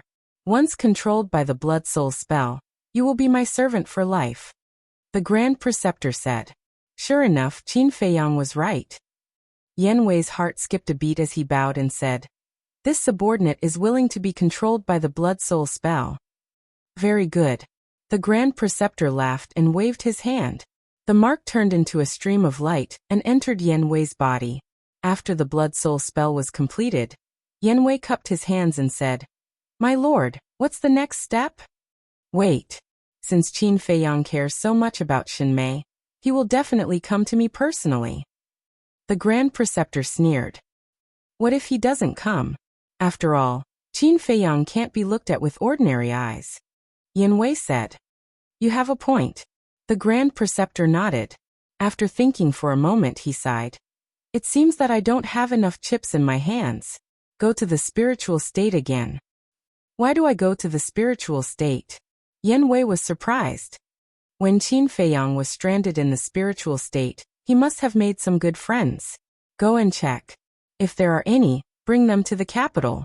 The Grand Preceptor said. This subordinate understands. But there's a problem. Elder Qin is now in charge of the Butterfly Valley. Will this subordinate arouse his suspicion if I go to the spiritual state? Yan Wei said worriedly. Isn't that simple? The 9 states are connected. You can go to the other 8 states first before entering the spiritual state. How about this? Go to the pagoda and find Zhuge Nanhua. He will make the arrangements. The Grand Preceptor said and gave the coordinates of the pagoda to Yan Wei. Yes. Yan Wei responded respectfully and opened the portal to leave. Somewhere in the void of the hall, there was a spatial divine item hidden. Mu Qing stood beside Lu Xingchen and frowned. My lord, is Shenmei really that important to you? Is that something you should ask? Lu Xingchen raised his eyebrows. Mu Qing quickly lowered her head and didn't dare to make a sound. Lu Xingchen looked at the state preceptor on the screen and asked, Are you sure Shenmei is here? My all-seeing eye won't make a mistake. It's definitely here. However, I can't predict the exact location. I think the Imperial Preceptor must have set up a divine power barrier around Shenmei. Mu Qing said. This old bastard. Lu Xingchen's eyes flashed with killing intent. Suddenly, the Imperial Preceptor, who was drinking tea in silence, released his divine sense and instantly captured the divine spatial item hidden in the void.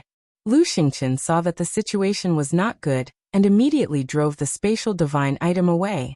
The state preceptor didn't pursue and murmured, It seems like you really care about this woman. He thought it was Qin Feiyang, but he didn't know that it was Lu Xingchen. Pagoda. Zhuge Nanhua sat in front of the pagoda with his eyes closed. His aura was unfathomable. Yan Wei appeared out of thin air. He glanced at the pagoda and bowed. Greetings, Lord Zhuge Nanhua.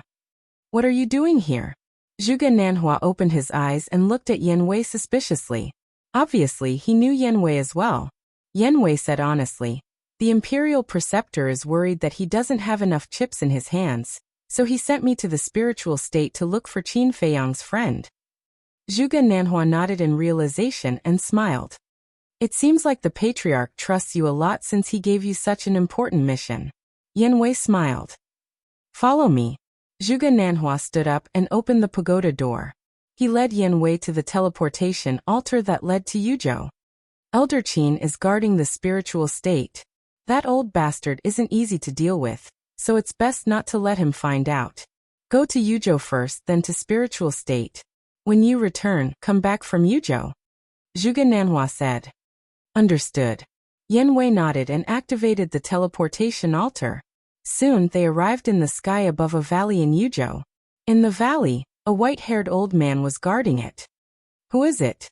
Seeing Yan Wei appear, the white-haired old man immediately shouted. Yan Wei said, I'm an enforcer of the Law Enforcement Hall of the Imperial Capital. Enforcer? The white-haired old man's expression changed. He quickly bowed and said, Greetings, sir. May I know why you have come to Yuzhou? Don't ask what you shouldn't. Yan Wei glanced at him coldly. Then, he turned into a stream of light and flew away without looking back. When he was far away from the valley, a person suddenly appeared in the void. It was Qin Feiyang. Qin Feiyang shouted, Yan Wei, wait. Yan Wei was slightly stunned. He stopped in the void and turned to look at Qin Feiyang. A hint of surprise appeared on his face as he asked, Why are you here? I followed you here. Qin Feiyang smiled. Followed me? Yan Wei frowned and said angrily, I've followed you for so many years and you still don't believe me. What are you talking about? I have something to do and need to go to the Forgotten Continent. So I've been hiding in the pagoda looking for an opportunity. I didn't expect to meet you, so I followed you here. Qin Feiyang said. Go to the Forgotten Continent? Yan Wei was stunned and asked, So you're not following me? Why would I follow you? Qin Feiyang asked. Yan Wei scratched his head and said awkwardly, I thought that you were doubting my loyalty to you after removing the slave seal. Qin Feiyang was speechless when he heard this. Yan Wei smiled and asked suspiciously, Don't you have the gate of space and time? Why did you go to the pagoda? The gate of space and time is in the hands of Fatso, Qin Feiyang said. Yan Wei said, Then why are you going to the Forgotten Continent now? To find the Mu clan's nest and understand the Mu clan's true strength, Qin Feiyang said. This was his purpose. Understood. You're preparing for a rainy day. However, we couldn't find the Mu clan's nest after investigating for so long. This time you might not be able to find it. Yan Wei said. Don't worry, I'm confident this time. Qin Feiyang smiled. That's good. Oh right, you heard my conversation with Zhuge Nanhua just now. What do you think I should do? Yin Wei asked. Qin Feiyang smiled and said, now that you've gained the trust of the imperial tutor, it doesn't matter what you do. It doesn't matter what I do. Yin Wei murmured and suddenly smiled and nodded. Understood, then I'll go. Wait. Don't let Lu Xingqian save Shenmei too easily. Because once he saves Shenmei, he'll immediately think of me. I don't want him and Mu Qing to go to the Forgotten Continent to mess things up. Qin Feiyang said. Okay. Yin Wei nodded. Then go. Qin Feiyang smiled and said. The Mu clan has more than one false god. You have to be careful. Yin Wei exhorted before turning around and leaving. After watching Yin Wei leave, Qin Feiyang opened the portal and directly descended on the Butterfly Valley. I was wondering why I kept sneezing today, so it's because we have a distinguished guest. A hoarse voice suddenly sounded in the Butterfly Valley. Qin Feiyang looked in the direction of the voice and saw Old Man Qin sitting alone by the lake, fishing with a fishing rod. It seems that Old Man Qin is living a good life after coming to the spiritual state. Qin Feiyang stepped forward and landed beside Old Man Qin with a smile. Isn't this all thanks to you? But to be honest, this old man really likes this kind of carefree life. Old Man Qin chuckled. Qin Feiyang shook his head and said, now that the Great Qin Empire is facing internal and external troubles, I'm afraid it's impossible for Old Man Qin to live a carefree life. Old Man Qin looked up at Qin Feiyang and said, so you've investigated everything? Yes.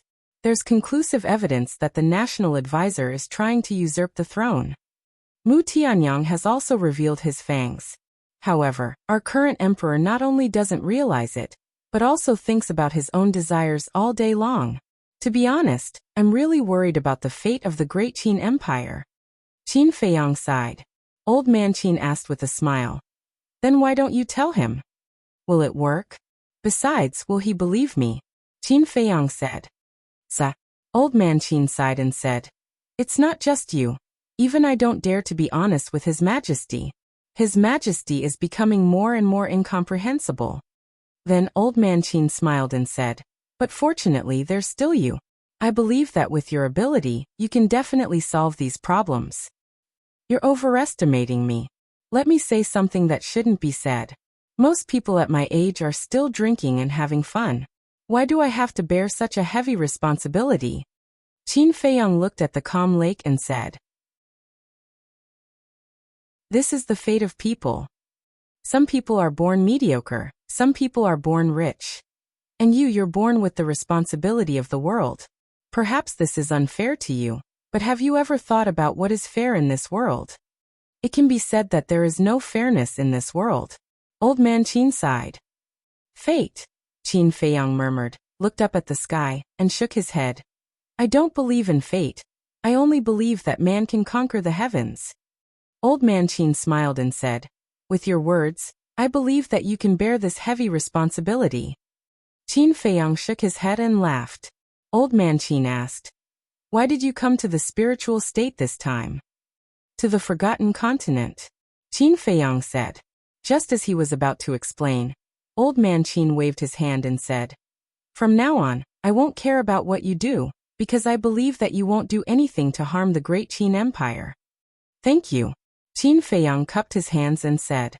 The meaning of Old Man Qin's words was obvious. He supported him unconditionally. By the way, Qin Feiyang suddenly thought of something and said, Old Man Qin, can I ask you a question? What? Old Man Qin said. Qin Feiyang frowned and said, what is the opportunity to become an immortal? Now, although he didn't lack powerhouses by his side, he didn't have a single false god. And now, only with a few false gods by his side would he have the capital to compete with the imperial advisor, the emperor, and the chief tower master. The opportunity to become an immortal? Old Man Qin was slightly stunned. He looked up at Qin Feiyang and frowned. You are only a one-star combat emperor. Isn't it too early to ask about this? I don't dare to boast, but I am confident that it won't be long before I can break through to the 9-star combat emperor. Qin Feiyang said. Old Man Qin smiled helplessly. This was called not boasting? Even if he opened the door of potential, It was impossible to step into the 9-star combat emperor in a few years or decades, because in the combat emperor realm, there was a huge gap between each small realm.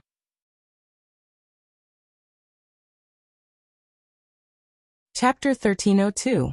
But what Old Man Qin didn't know was that time had no concept for Qin Feiyang. Because the rules of time in the castle had changed. 10 days had passed inside, but only 1 day had passed outside.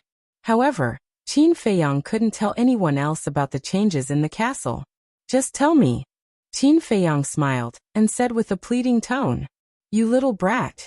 Old Man Qin shook his head helplessly and said, I can tell you, but I hope you don't bite off more than you can chew. Qin Feiyang was overjoyed and quickly nodded. Old Man Qin said, the opportunity to become a god is only 12 words. 12 words? Qin Feiyang was immediately stunned and asked, is it that simple? Of course not. Only by comprehending the true meaning of these 12 words and doing it can you get the opportunity to become a god. Old Man Qin said. Then what are these 12 words? Qin Feiyang asked. Don't forget your original intention. Don't forget your original heart. Only then can you achieve results. Old Man Qin said word by word, sonorous and powerful. Boom. Qin Feiyang was like a bolt from the blue, his head rumbling.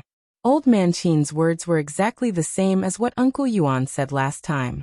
In other words, when Uncle Yuan appeared last time, he had already told him the opportunity to become a god, but he didn't comprehend it. In other words, Uncle Yuan's appearance last time might be to tell him the opportunity to become a god. What do these 12 words mean? Qin Feiyang asked. You need to comprehend it yourself, others won't help you at all. Old Man Qin said. Phew. Qin Feiyang took a deep breath and bowed. Thank you for your guidance, Old Man Qin. Go ahead, do what you want to do. Old Man Qin waved his hand and smiled. Qin Feiyang nodded, turned around and soared into the sky. While thinking, he flew toward the teleportation altar. Didn't forget his original intention mean that he shouldn't forget why he first stepped on the path of cultivation? And didn't forget his original heart mean that he shouldn't forget his true thoughts in the depths of his heart? According to the literal meaning, it should be so. But was it really that simple? If it was really that simple, then why were there so few people in this world who had successfully stepped into the war god realm? Very soon, he entered the secret room and arrived in front of the teleportation altar. It seems that with my current cultivation, I still can't understand the true meaning of this sentence. However, we can tell Wang Yangfeng and the others first. Qin Feiyang muttered as he took out the image crystal. Well, a short while later, Fatso's phantom appeared.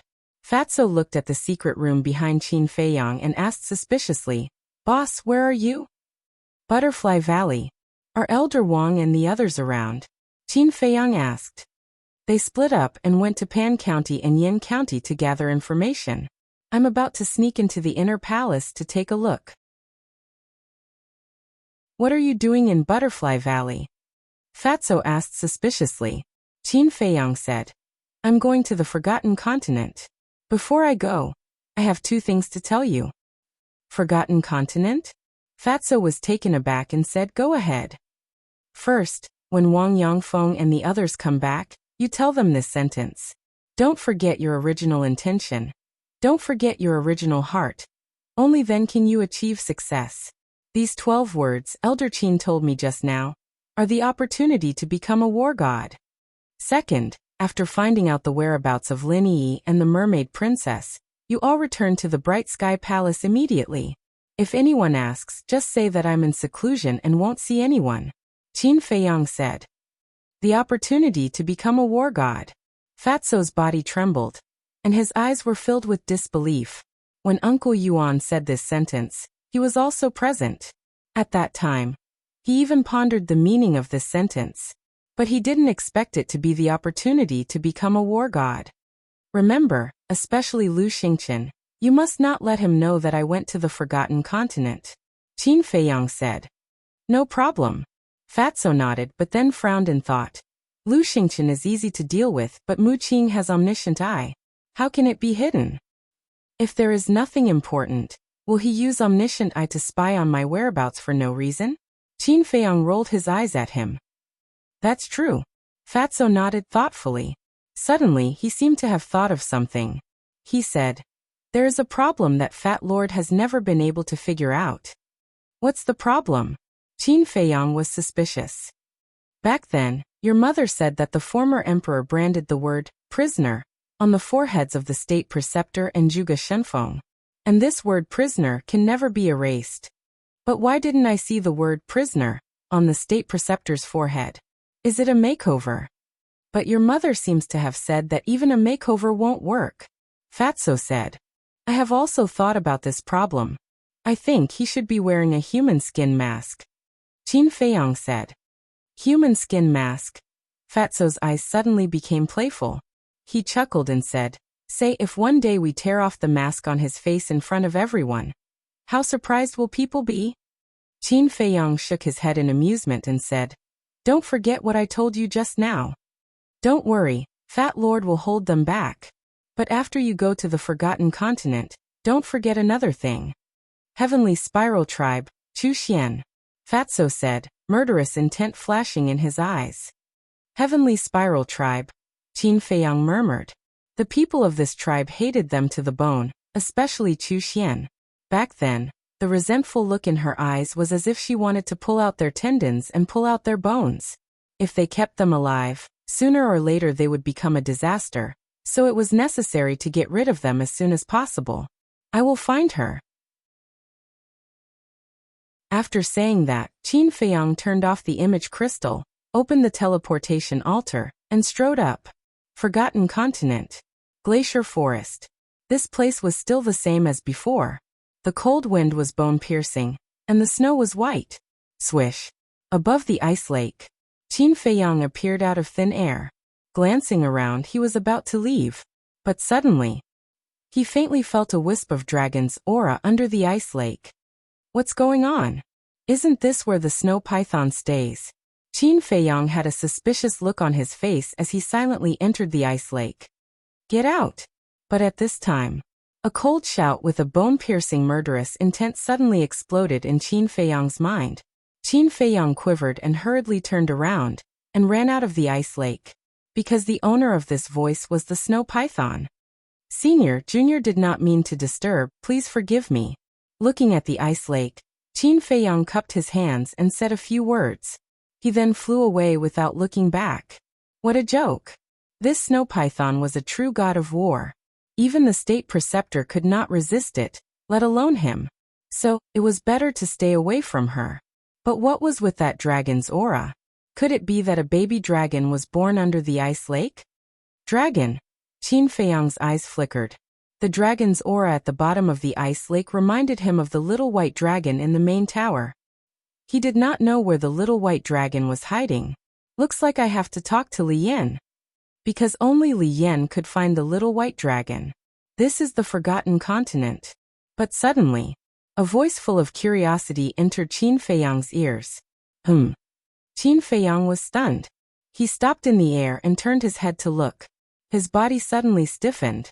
He saw a young man with dark skin and bare upper body standing above the ice lake, curiously looking around. Who else could it be but Lu Zheng? Little cousin, long time no see, did you miss me? Lu Zheng also looked at Qin Feiyang and grinned, revealing a mouthful of white teeth. Qin Feiyang rolled his eyes.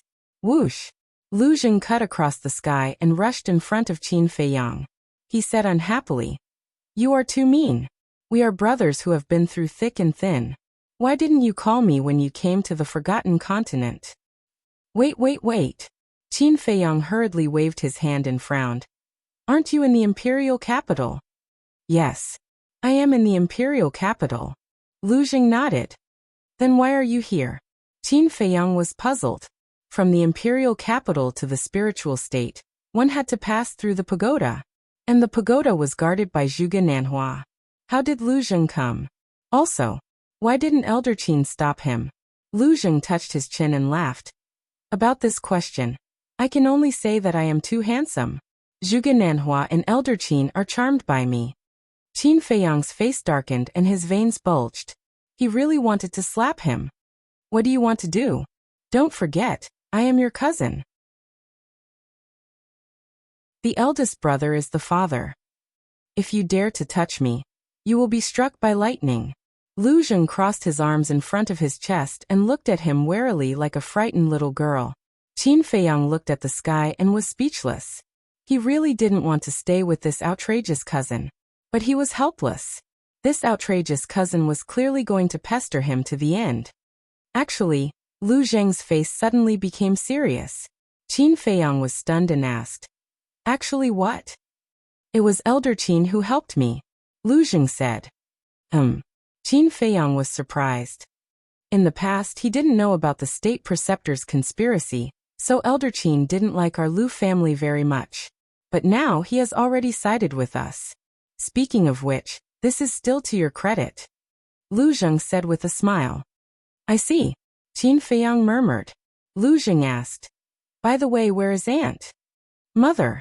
She's missing again." Qin Feiyang sighed. "What the hell?" Lu Zheng's face froze and he said, "She's not in your castle." Qin Feiyang shook his head. "What are you doing? It wasn't easy to save Aunt. How can you abandon her?" Lu Zheng said angrily. "Who said that I abandoned Mother? Let me tell you, no one in this world cares about Mother more than I do." Qin Feiyang shouted. Lu Zheng also realized that he had said something wrong. With a trace of apology on his face, he asked, "Then what's going on?" Qin Feiyang briefly told him about the situation when his mother left. "Alas! Aunt, why did you do this?" After hearing this, Lu Zheng couldn't help but let out a long sigh. Qin Feiyang was stunned. He grabbed Lu Zheng's clothes and said anxiously, "From what you said, do you know where Mother went?" "How would I know?" Lu Zheng rolled his eyes at him and sighed. "I'm just lamenting that Aunt's life has been too difficult. She should stop and have a good rest." A trace of disappointment crept into Qin Feiyang's eyes. He let go of Lu Zheng's clothes and nodded. "Yes, if Mother could stay by my side with peace of mind, I wouldn't have so many worries. Only with worries can there be pressure. Only with pressure can there be motivation. Work hard, young man."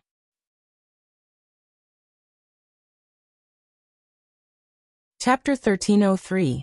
Qin Feiyang rolled his eyes at Lu Zheng. He was not young anymore. Was it appropriate to call him a young man? "You can only stay in the Forgotten Continent for half a month. If you do not report to me after half a month, I will personally come to find you. But at that time, you will have to pay a heavy price." Suddenly, the snow python's cold voice came from the ice lake. "What?" Qin Feiyang's face changed and he hurriedly said, "Senior, it was not like this before. You also did not brazenly bring people here before," the snow python said. Qin Feiyang's body stiffened. He hurriedly pointed at Lu Zheng and shouted, "I don't know him at all. He jumped out by himself." "What? You don't know me? Your words make me very angry." Lu Zheng glared at him. Qin Feiyang glanced at him indifferently and looked at the ice lake, saying, "Senior, I really don't know him. You can do whatever you want. Even if you kill him, I have no objections." "Bastard! You will be punished by the heavens sooner or later," Lu Zheng angrily roared. "Tise." Qin Feiyang looked at Lu Zheng with disdain, and then looked at the ice lake, saying, "Senior, half a month is too short. Can you give me a few more days?" However, no matter what he said, the snow python did not respond to him. "It's all your fault." Qin Feiyang glared at Lu Zheng angrily. "It's none of my business." Lu Zheng coldly snorted. Qin Feiyang rubbed his head, turned into a stream of light, and flew away. Half a month had passed in the blink of an eye. He had to speed up. "Wait for me." Lu Zheng hurriedly caught up and asked in a low voice, "Who was the woman who spoke just now? You seem to be very scared?" "Nonsense. Even the state preceptor could not fight back in front of her. Do you think I'm not scared?" Qin Feiyang said in a deep voice. "What? Then wouldn't she be?" Lu Zheng was dumbfounded and full of shock. "As long as you understand," Qin Feiyang said. "Tsk. There are even real war gods. This forgotten continent is truly an interesting place." Lu Zheng was speechless. His eyes were filled with anticipation. "Interesting?" Qin Feiyang snorted inwardly. Although it was interesting, it was also a place where people could lose their lives. "Where to now?" Lu Zheng asked. "Let's leave this glacier first," Qin Feiyang said. Whoosh! The two of them streaked across the sky like lightning and soon flew out of the glacier forest, arriving in the sky above a desolate tribe. Lu Zheng scanned the tribe and asked suspiciously, "Why is there no one here?" "Dead," Qin Feiyang said. The tribes in the first and second regions had all been massacred by the mysterious madam. It would be strange if there were people. He waved his hand, and a group of ferocious beasts appeared. There were at least 80 or 90 of them. They were all 9-star emperor beasts, including the seahorse and the seal. Qin Feiyang said, "I want to find a tribe." Seahorse and seal, take a pair each and split up to look. "What tribe? Is it easy to find?" the seahorse and the seal asked. "Yes, because there is only one tribe in the first region. In short, as long as you find someone, he must be from that tribe," Qin Feiyang said. "Understood. Brothers, let's go." The seahorse and the seal nodded.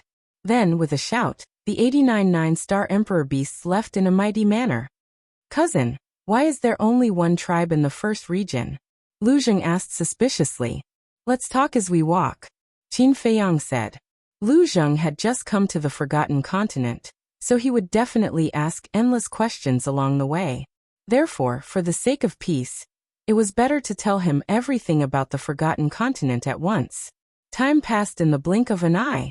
For hours later, Qin Feiyang brought Lu Zheng to the sky above the ruins of Sky Thunder City. The entire city had long been reduced to ashes. Now it was overgrown with weeds and shrubs, looking extremely desolate.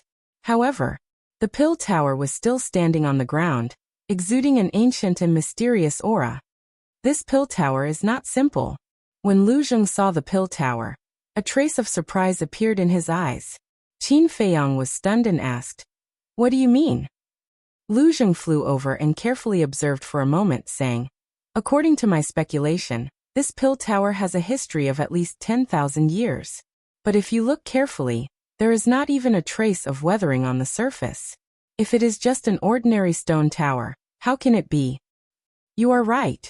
This pill tower is indeed not simple. Back then, when we were fighting here, the entire city was razed to the ground. Only this pill tower is intact," Qin Feiyang said. "Could it be a divine artifact?" Lu Zheng was bewildered. Qin Feiyang said, "If it is a divine artifact, even if it has not recovered, it should still have divine power. But do you feel divine power?" "No." Lu Zheng shook his head and walked around the pill tower. Then he stood in front of the door and asked, "Do you want to go in and take a look?" The door was wide open. The inside was full of dust and the walls were covered with cobwebs. "Whatever," Qin Feiyang said. When Lu Zheng heard this, he immediately rushed into the pill tower. In addition to the mess, there were many skeletons inside. Lu Zheng asked, "Were the owners of these skeletons killed by you back then?" "I'm not sure." Qin Feiyang shook his head.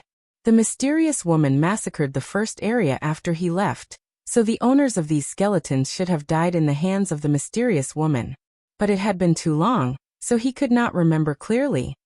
"Help! Who can save me?" The two of them had just reached the second floor when a cry for help suddenly sounded upstairs. "Someone is here?" The two of them were stunned. Whoosh! The next moment, the two of them used their fastest speed and rushed to the third floor like lightning. Immediately, they saw a 13 or 14-year-old boy curled up in the corner of an alchemy room. In front of him, there was a group of black spiders. Each of them was the size of a fist and looked quite ferocious as they hissed. Lu Zheng asked secretly, "He can't be from the Heavenly Spiral tribe, right?" "Most likely," Qin Feiyang mumbled. The boy also noticed Qin Feiyang and Lu Zheng. As if he had grabbed onto a life-saving straw, he immediately shouted, "Big brothers, please save me."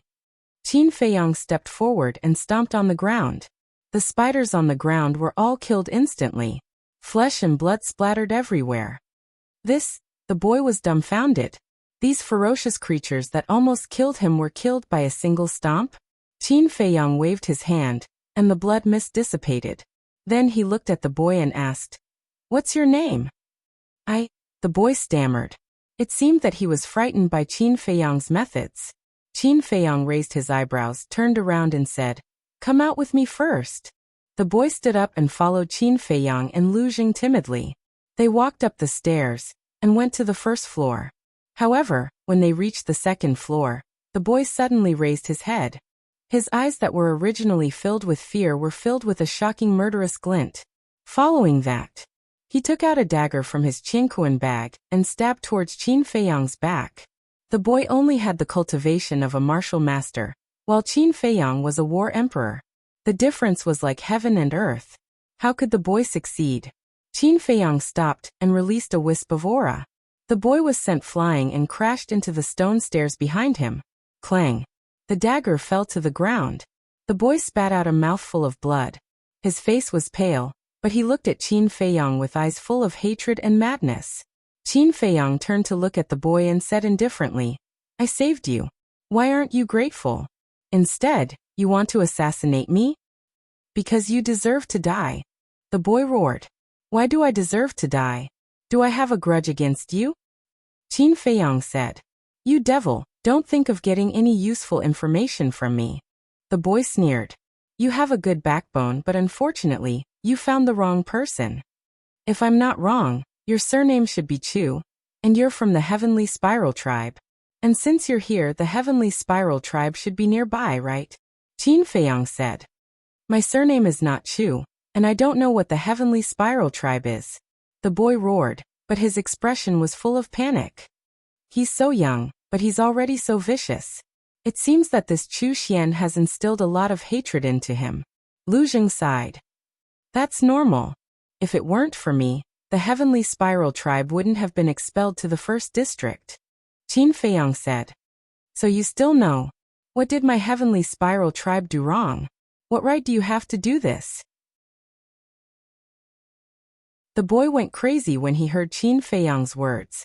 Qin Feiyang said, "You only know that I was the one who expelled your Heavenly Spiral Tribe, but you don't know why I did it. It seems that Chu Xian deliberately hid this matter from you. The Patriarch didn't hide it from us. Isn't it because the Patriarch offended you back then, and you used your position for personal gain to take revenge on us? You're a damned devil." The boy roared hysterically. "Patriarch?" Qin Feiyang was surprised. Chu Xian actually became the Patriarch of the Heavenly Spiral Tribe? But thinking about it, Chu Xian's father was already dead, and as a former disciple of the main tower, Chu Xian naturally had the ability to do so. Qin Feiyang glanced at the boy and said indifferently, "Tell me, where is your tribe? You'll die a horrible death. Just you wait." The boy smiled ferociously and slammed his head into the stairs. Blood splattered 3 feet, and he died on the spot. "This?" Lu Jing was dumbfounded and muttered, "How much hatred do you have with the Heavenly Spiral Tribe that he would rather die than say it?" Seeing this scene, Qin Feiyang was even more determined to kill Chu Xian. On one hand, it was for his own sake. Although the Heavenly Spiral Tribe wasn't very strong, he always remembered one sentence, and that was not to underestimate anyone. As long as it was an enemy, he had to eliminate them completely. On the other hand, it was because Chu Xian was instilling this hatred in the people of the Heavenly Spiral Tribe. For example, this boy was blinded by hatred, and even his nature was distorted. Once such a person became powerful in the future, he would definitely lose his mind. "You want to continue?" Qin Feiyang turned to look at Lu Jing and asked. Lu Jing looked up at the upper floors and said, "Since we're already here, we have to go up and take a look. Go do your thing, don't worry about me."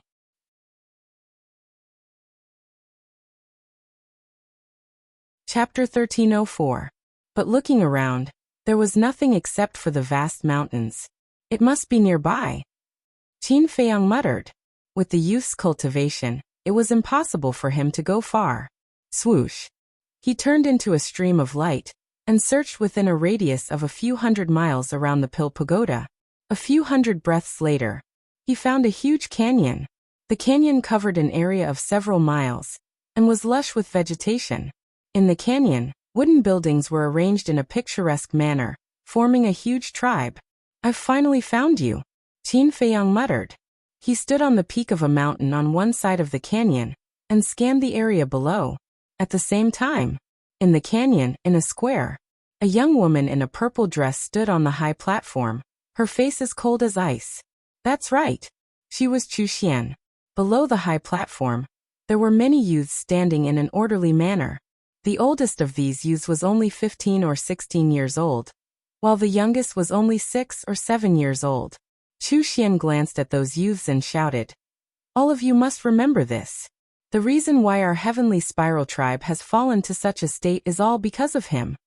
Chu Xian pointed to the opposite side of the square. There was a statue standing there. The statue's appearance was exactly the same as Qin Feiyang's. Those youths turned their heads and looked at Qin Feiyang's statue with hatred in their eyes. "It's him who chased us out of the central divine kingdom. It's also him who killed our old patriarch. But he's very strong. He can even destroy our heavenly spiral tribe with one hand. However, our heavenly spiral tribe never admits defeat, and will never give up on returning to the central divine kingdom. So, I want all of you to remember him. I want all of you to work hard in your cultivation. Because only by becoming stronger can we take revenge on him. Understand?" Chu Xian shouted.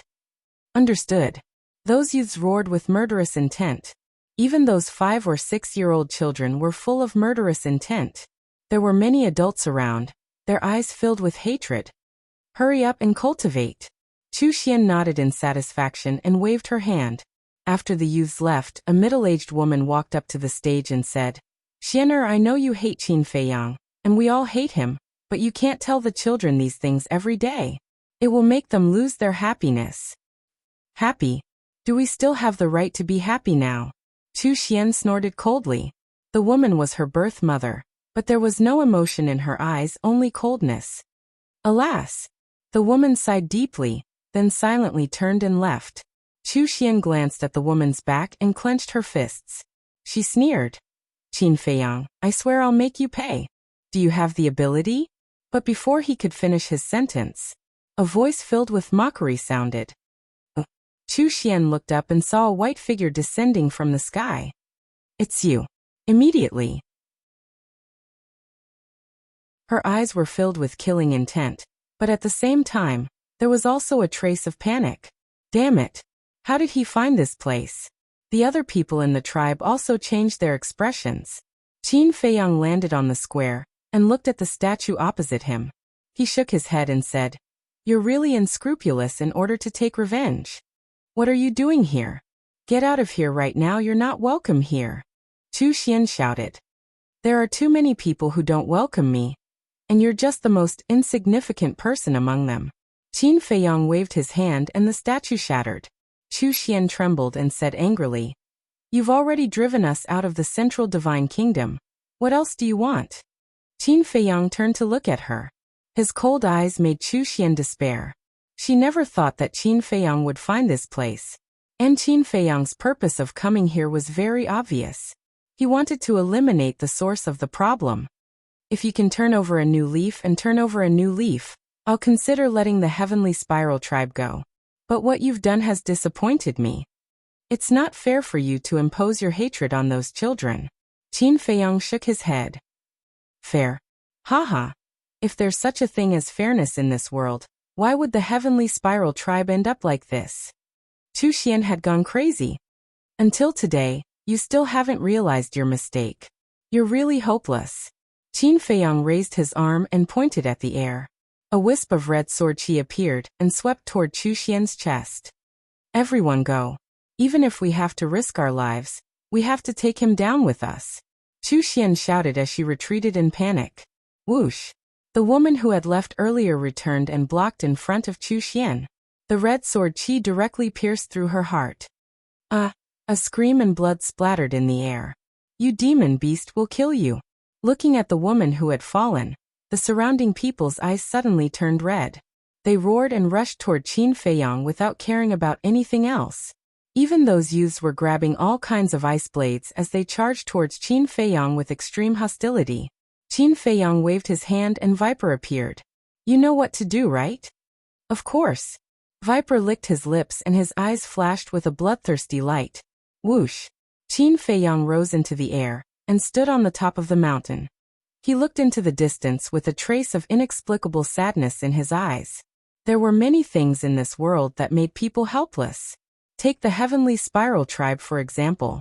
If he didn't eliminate them today, these people would definitely try their best to take revenge on him in the future. As for right and wrong, they didn't care. Because they only remembered that it was he, Qin Feiyang, who drove the Heavenly Spiral tribe out of the Central Divine Kingdom. And this hatred was something they would never forget. And it would be passed down from generation to generation. Finally, this hatred would only grow deeper and deeper. Qin Feiyang, I won't let you go even if I become a ghost. A moment later, accompanied by a vicious roar, Chu Xian finally ended this evil life. Viper also ended the battle. With a wave of his hand, the valley collapsed and the earth sank, covering everything. Whoosh! Viper landed beside Qin Feiyang and said respectfully, "Young master, it's all done."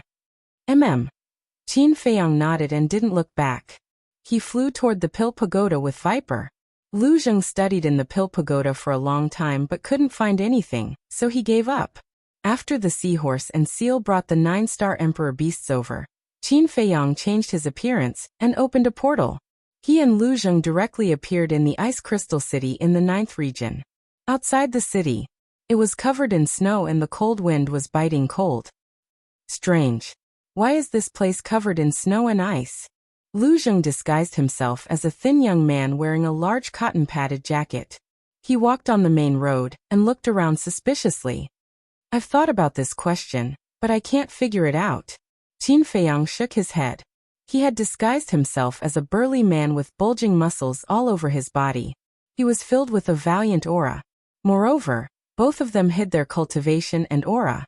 Lu Zheng glanced at him and muttered, "It seems that if I have the chance, I really have to study this continent properly. It's too abnormal." Stop. The two of them walked up to the city gate, and were stopped by the 4 guards in front of the city gate. What's the matter? Qin Feiyang raised his eyebrows. One of the guards took out a Heaven's Eye stone and said, "Please accept the interrogation." Why? Qin Feiyang was puzzled. See for yourself. The guard pointed to the side of the city gate. Qin Feiyang turned his head and saw a portrait hanging on the wall. Next to it were 3 big words, extremely eye-catching. When Lu Zheng saw the wanted poster, his face couldn't help but twitch. He secretly joked, "The Great Qin Empire is looking for you. And the Forgotten Continent is also looking for you. Why are you so unpopular?" Qin Feiyang rolled his eyes. Looking at the wanted poster, he frowned slightly. The reason why he changed his appearance was because he didn't want to be found out. Because there were several fake gods in the main tower. The Mu family's foundation was also unfathomable. Once his identity was exposed, the main tower and the Mu family would definitely come to settle the score with him. He thought that it would be easy to fool them, but he didn't expect that the main tower's wanted poster had already been issued to the 9 regions. This was not going to be easy to deal with. Most importantly, even the city gate was so heavily guarded. The teleportation altar to the Central Divine Kingdom would definitely be even more difficult to fool. Didn't you enter the main tower before? If you show your identity token in the main tower, won't they let you in immediately? Lu Zheng said with a smile. It's useless. My identity token is the direct disciple of the main tower master. It's different from the token of an ordinary disciple. Now the main tower master doesn't have a single disciple. If I take it out, it will directly expose my identity, Qin Feiyang secretly said. In my opinion, you are a jinx. No matter where you go, you will always be in trouble. Lu Zheng looked at him helplessly. With a wave of his hand, his battle chi surged. The 4 guards screamed and died on the spot. Hearing the screams, the people inside and outside the city immediately looked over. When they saw the 4 guards lying on the snow, their faces immediately changed. Murder! Someone killed the city guards. Exclamations constantly sounded in the city. Since we can't fool them, we will directly kill our way in. This is in line with our character. Lu Zheng laughed cruelly. He turned into a stream of light and directly flew to the sky above the city gate. Qin Feiyang shook his head and laughed. He also flew into the sky and flew into the city. Stop. How dare you kill the guards of the city? Did you eat a leopard's guts? Along the way, There were guards constantly intercepting them, but they were all easily dealt with by Lu Zheng. After a while, the two of them arrived above the teleportation altar. Sure enough, as Qin Feiyang expected, this place was even more heavily guarded than the city gate. More than 100 guards of the city lord's mansion surrounded the square. Each of them had the cultivation of a battle saint. Beside the teleportation altar, there were 4 old men sitting cross-legged. The 4 of them were wearing long robes. Their white hair was mottled, and their auras were unfathomable.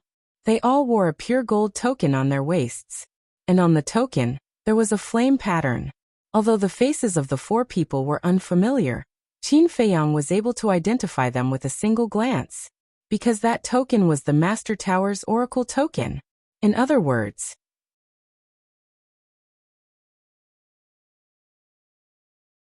Chapter 1305. The 4 divine messengers were here, and their cultivation levels weren't bad. 2 3-star combat emperors and 2 4-star combat emperors. With such a lineup, even a fly wouldn't be able to get past them. Similarly, this lineup was more than enough to deal with Qin Feiyang in the past. However, the main pagoda underestimated Qin Feiyang's current strength. With his current foundation, no matter how many 5 or 6-star combat emperors there were, they wouldn't be able to stop him. Of course, the people from the main pagoda never dreamed that Qin Feiyang would be able to recruit so many powerful subordinates in such a short period of time. Who are you? Why are you causing trouble in Ice Crystal City? The 4 divine messengers stood up and looked at Qin Feiyang and Lu Zheng with cold eyes. Qin Feiyang didn't answer as he sized up the 4 of them. What are you looking at? Hurry up and answer our questions. Otherwise, don't blame us for being impolite. We aren't ordinary people. We are the divine messengers sent by the main pagoda. If you provoke us, even the heavenly king won't be able to save you. The 4 of them shouted. Qin Feiyang chuckled and said, "You've finally said something right." What do you mean? The 4 of them raised their eyebrows. Even the heavenly king won't be able to save your lives today. Qin Feiyang grinned and took a facial restoration elixir. His appearance immediately changed. It's you, Qin Feiyang. The 4 of them turned pale with fright. They never thought that it would be him. Qin Feiyang. He actually dares to come back. Doesn't he know that the main pagoda is looking for him? Everyone's heart was filled with shock. Just as Qin Feiyang regained his original appearance, the seal appeared. Kill him, Qin Feiyang said indifferently.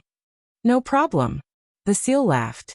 The aura of a 9-star combat emperor erupted like a volcano and instantly shrouded the entire Ice Crystal City. Everyone was imprisoned at this moment.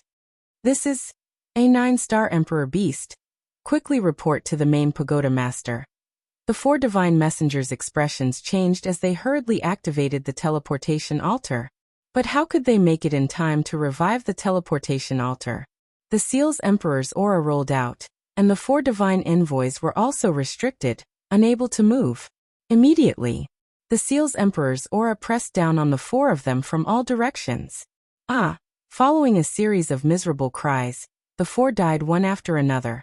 Blood splattered everywhere, leaving behind only 4 cosmos bags and 4 divine envoy medallions. He actually killed Kill. When the guards of the city lord's mansion saw this scene, they couldn't help but turn pale. The position of the god envoys in the Forgotten Continent was equivalent to the Great Qin Empire's law enforcement palace, and each god envoys had the power to kill. Even the super tribes of the Central Divine Kingdom had to be respectful when they saw the divine envoys, let alone the 9 regions. To kill to die. Everyone was scared out of their wits. But there was an old man in the crowd outside the square, who was not imprisoned by the seal's aura. His body was stooped, his clothes were tattered, his hair was unkempt, his face was dirty, and he smelled like a beggar. But if one looked closely, they would find that there was a glimmer of light in his turbid eyes. He stood silently in the crowd, looking at Qin Feiyang and Lu Zheng. Swoosh! Qin Feiyang and Lu Zheng landed beside the teleportation altar. Qin Feiyang waved his hand. Battle chi surged, and the teleportation altar was activated. Then, 2 people and 1 beast stepped onto the altar in a grand manner, and disappeared from sight. Little guy, you're amazing. You actually dared to enter the central divine kingdom so openly. It was Qin Feiyang and Lu Zheng. After the seal disappeared, the old man in ragged clothes with unkempt hair and a dirty face chuckled. Main Pagoda. Pill Pagoda Square. The old man in black guarding the teleportation altar was staring at the teleportation altar. Suddenly, Qin Feiyang, Lu Zheng, and the seal appeared on the teleportation altar. When he saw Qin Feiyang, the old man in black suddenly stood up, and a strong murderous intent emerged in his eyes. He didn't say a word. He directly released his emperor's aura and rushed toward Qin Feiyang. You're courting death. A trace of disdain flashed in the seal's eyes, and it suddenly broke through the air. The next moment, it rushed in front of the old man in black, raised its claws, and slapped the old man's head. Accompanied by a shrill scream, the old man in black's head burst open on the spot, and blood spurted out wildly. What's going on? Many disciples came and went in the Pill Pagoda Square. Hearing the scream of the old man in black, they all turned their heads to look. Without exception, when they saw the old man in black fall, their faces changed color. When they saw Qin Feiyang, a trace of bewilderment appeared on everyone's faces. He's Qin Feiyang. No, the chief pagoda master is now looking for him. How could he come back? Could it be that my eyes are playing tricks on me? Everyone couldn't believe what they saw in front of them. It's Qin Feiyang. Everyone quickly report to the elders. Suddenly someone roared. Qin Feiyang glanced at them, then took Lu Zheng and the seal to the castle, and then steered the castle into the chief pagoda. What? Qin Feiyang is back. He dares to come back at this time? Did he eat a leopard's guts? 1 spread to 10, 10 spread to 100.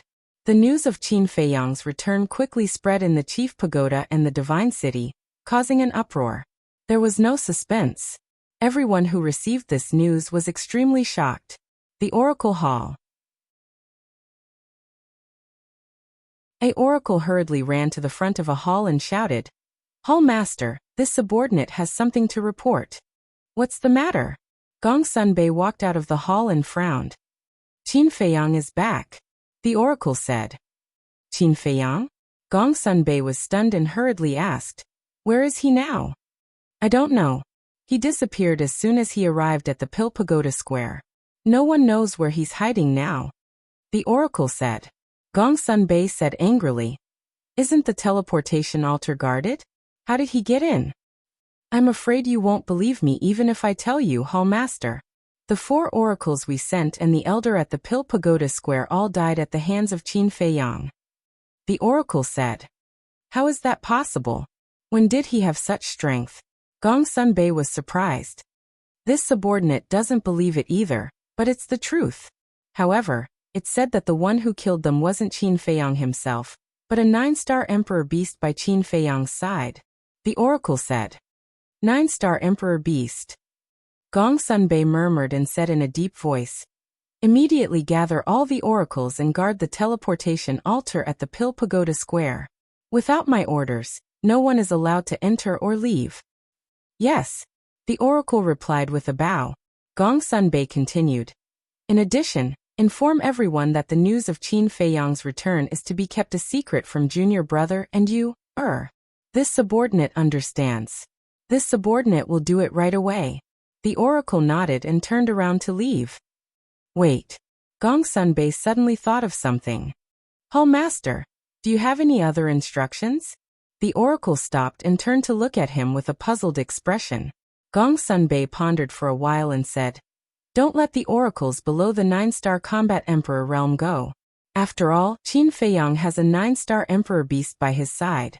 If a fight breaks out, it won't do us any good. Understood. The oracle nodded and hurriedly left. Qin Feiyang, since you've already left, why did you come back? Don't you remember what I said to you back then? When we meet again, you and I are enemies. I won't show any mercy. Gong Sunbei looked up at the sky and muttered to himself. A cold light flashed in his eyes. Then he opened a teleportation gate and walked in without looking back. Lord, this subordinate wishes to see you. In front of a courtyard, Gong Sunbei stood at the entrance, looking at the closed door of the pavilion, and respectfully said, come in. The Chief Tower Master's voice came from inside. Gong Sunbei pushed open the door of the courtyard and walked to the front of the pavilion. He gently pushed open the door of the pavilion, and the Chief Tower Master immediately entered his sight. The Chief Tower Master was sitting in front of the tea table in the hall. Not only was his face pale, but his eyes were also extremely gloomy. "Lord, you've already received the news." Gong Sunbei glanced at the Chief Tower Master and walked into the hall. He stood in front of the Chief Tower Master and asked, "Yes." The Chief Tower Master nodded and slammed his palm on the tea table. He said angrily, "Not only did he kill my Chief Tower's Oracle and the Enforcement Elder, but he also brazenly entered the Central Divine Kingdom. Is he provoking me?" "Lord, please calm down." Gong Sunbei's eyes trembled. The Chief Tower Master looked up at Gong Sunbei and said in a deep voice, "This time, I don't care what method you use. You must capture him for me, understand? This subordinate will do his best." However, this subordinate feels that the Oracle Palace's strength is not enough to capture him. Gong Sunbei said, "What do you mean? I know that he came back this time with a 9-star monarch beast, but can a mere 9-star monarch beast stump the Oracle Palace?" The Chief Tower Master said angrily. If there was only one 9-star monarch beast, this subordinate naturally wouldn't say such a thing. However, Lord, have you thought about it? With Qin Feiyang's intelligence, will he recklessly enter the Central Divine Kingdom with just one 9-star monarch beast? Gong Sunbei said.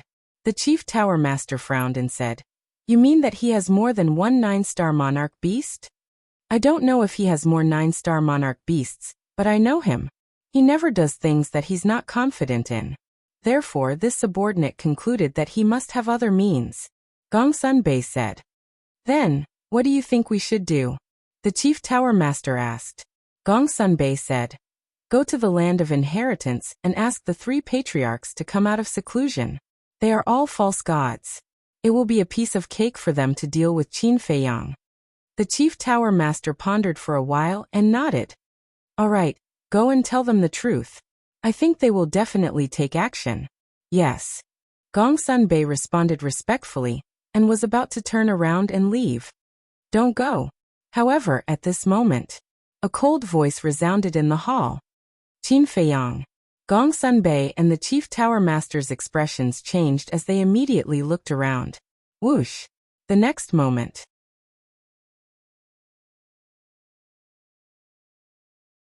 Chapter 1306. The Chief Pagoda Master immediately became furious and shouted, "You still dare to come here?"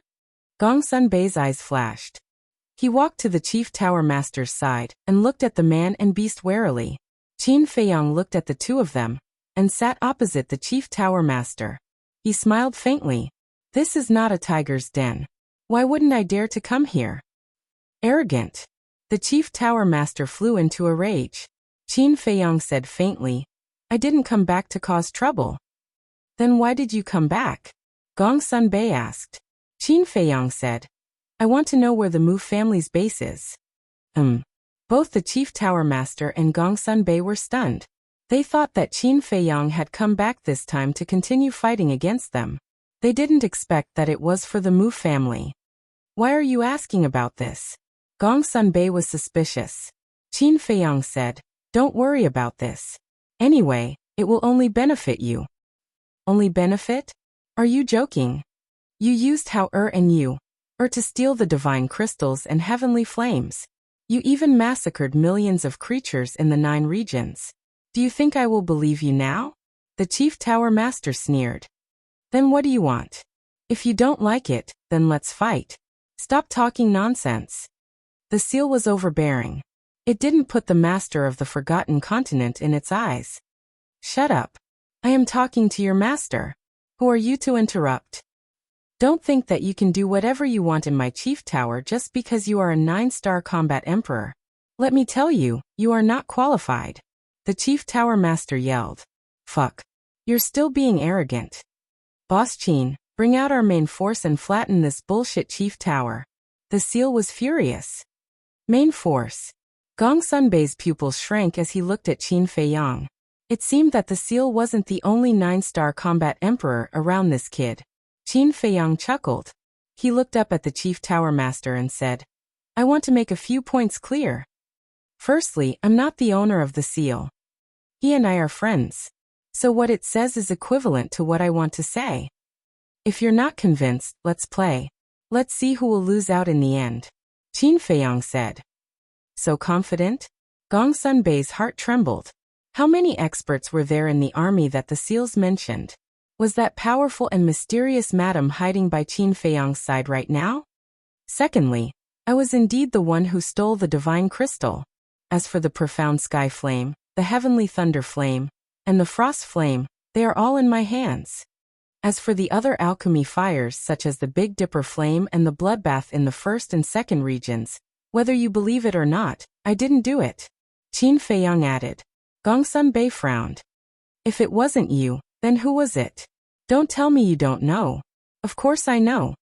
I told you before but you didn't believe me. Qin Feiyang said. Gong Sunbei frowned and pondered for a moment. You mean it was the Mu family? Yes. It was the mysterious madam who massacred the first and second regions. It was the Mu family who stole the Big Dipper flame and the other alchemy fires. And the role I played at that time was just a chess piece in their hands, taking advantage of them a little. Qin Feiyang said lightly. Chess piece.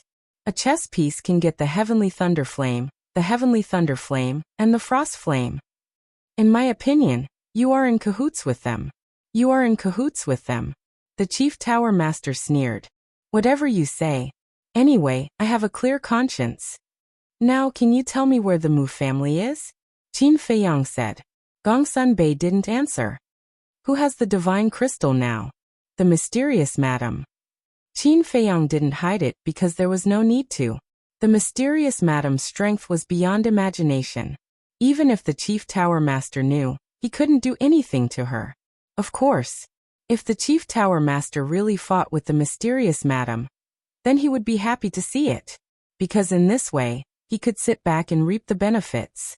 After all, he was also very interested in the divine crystal.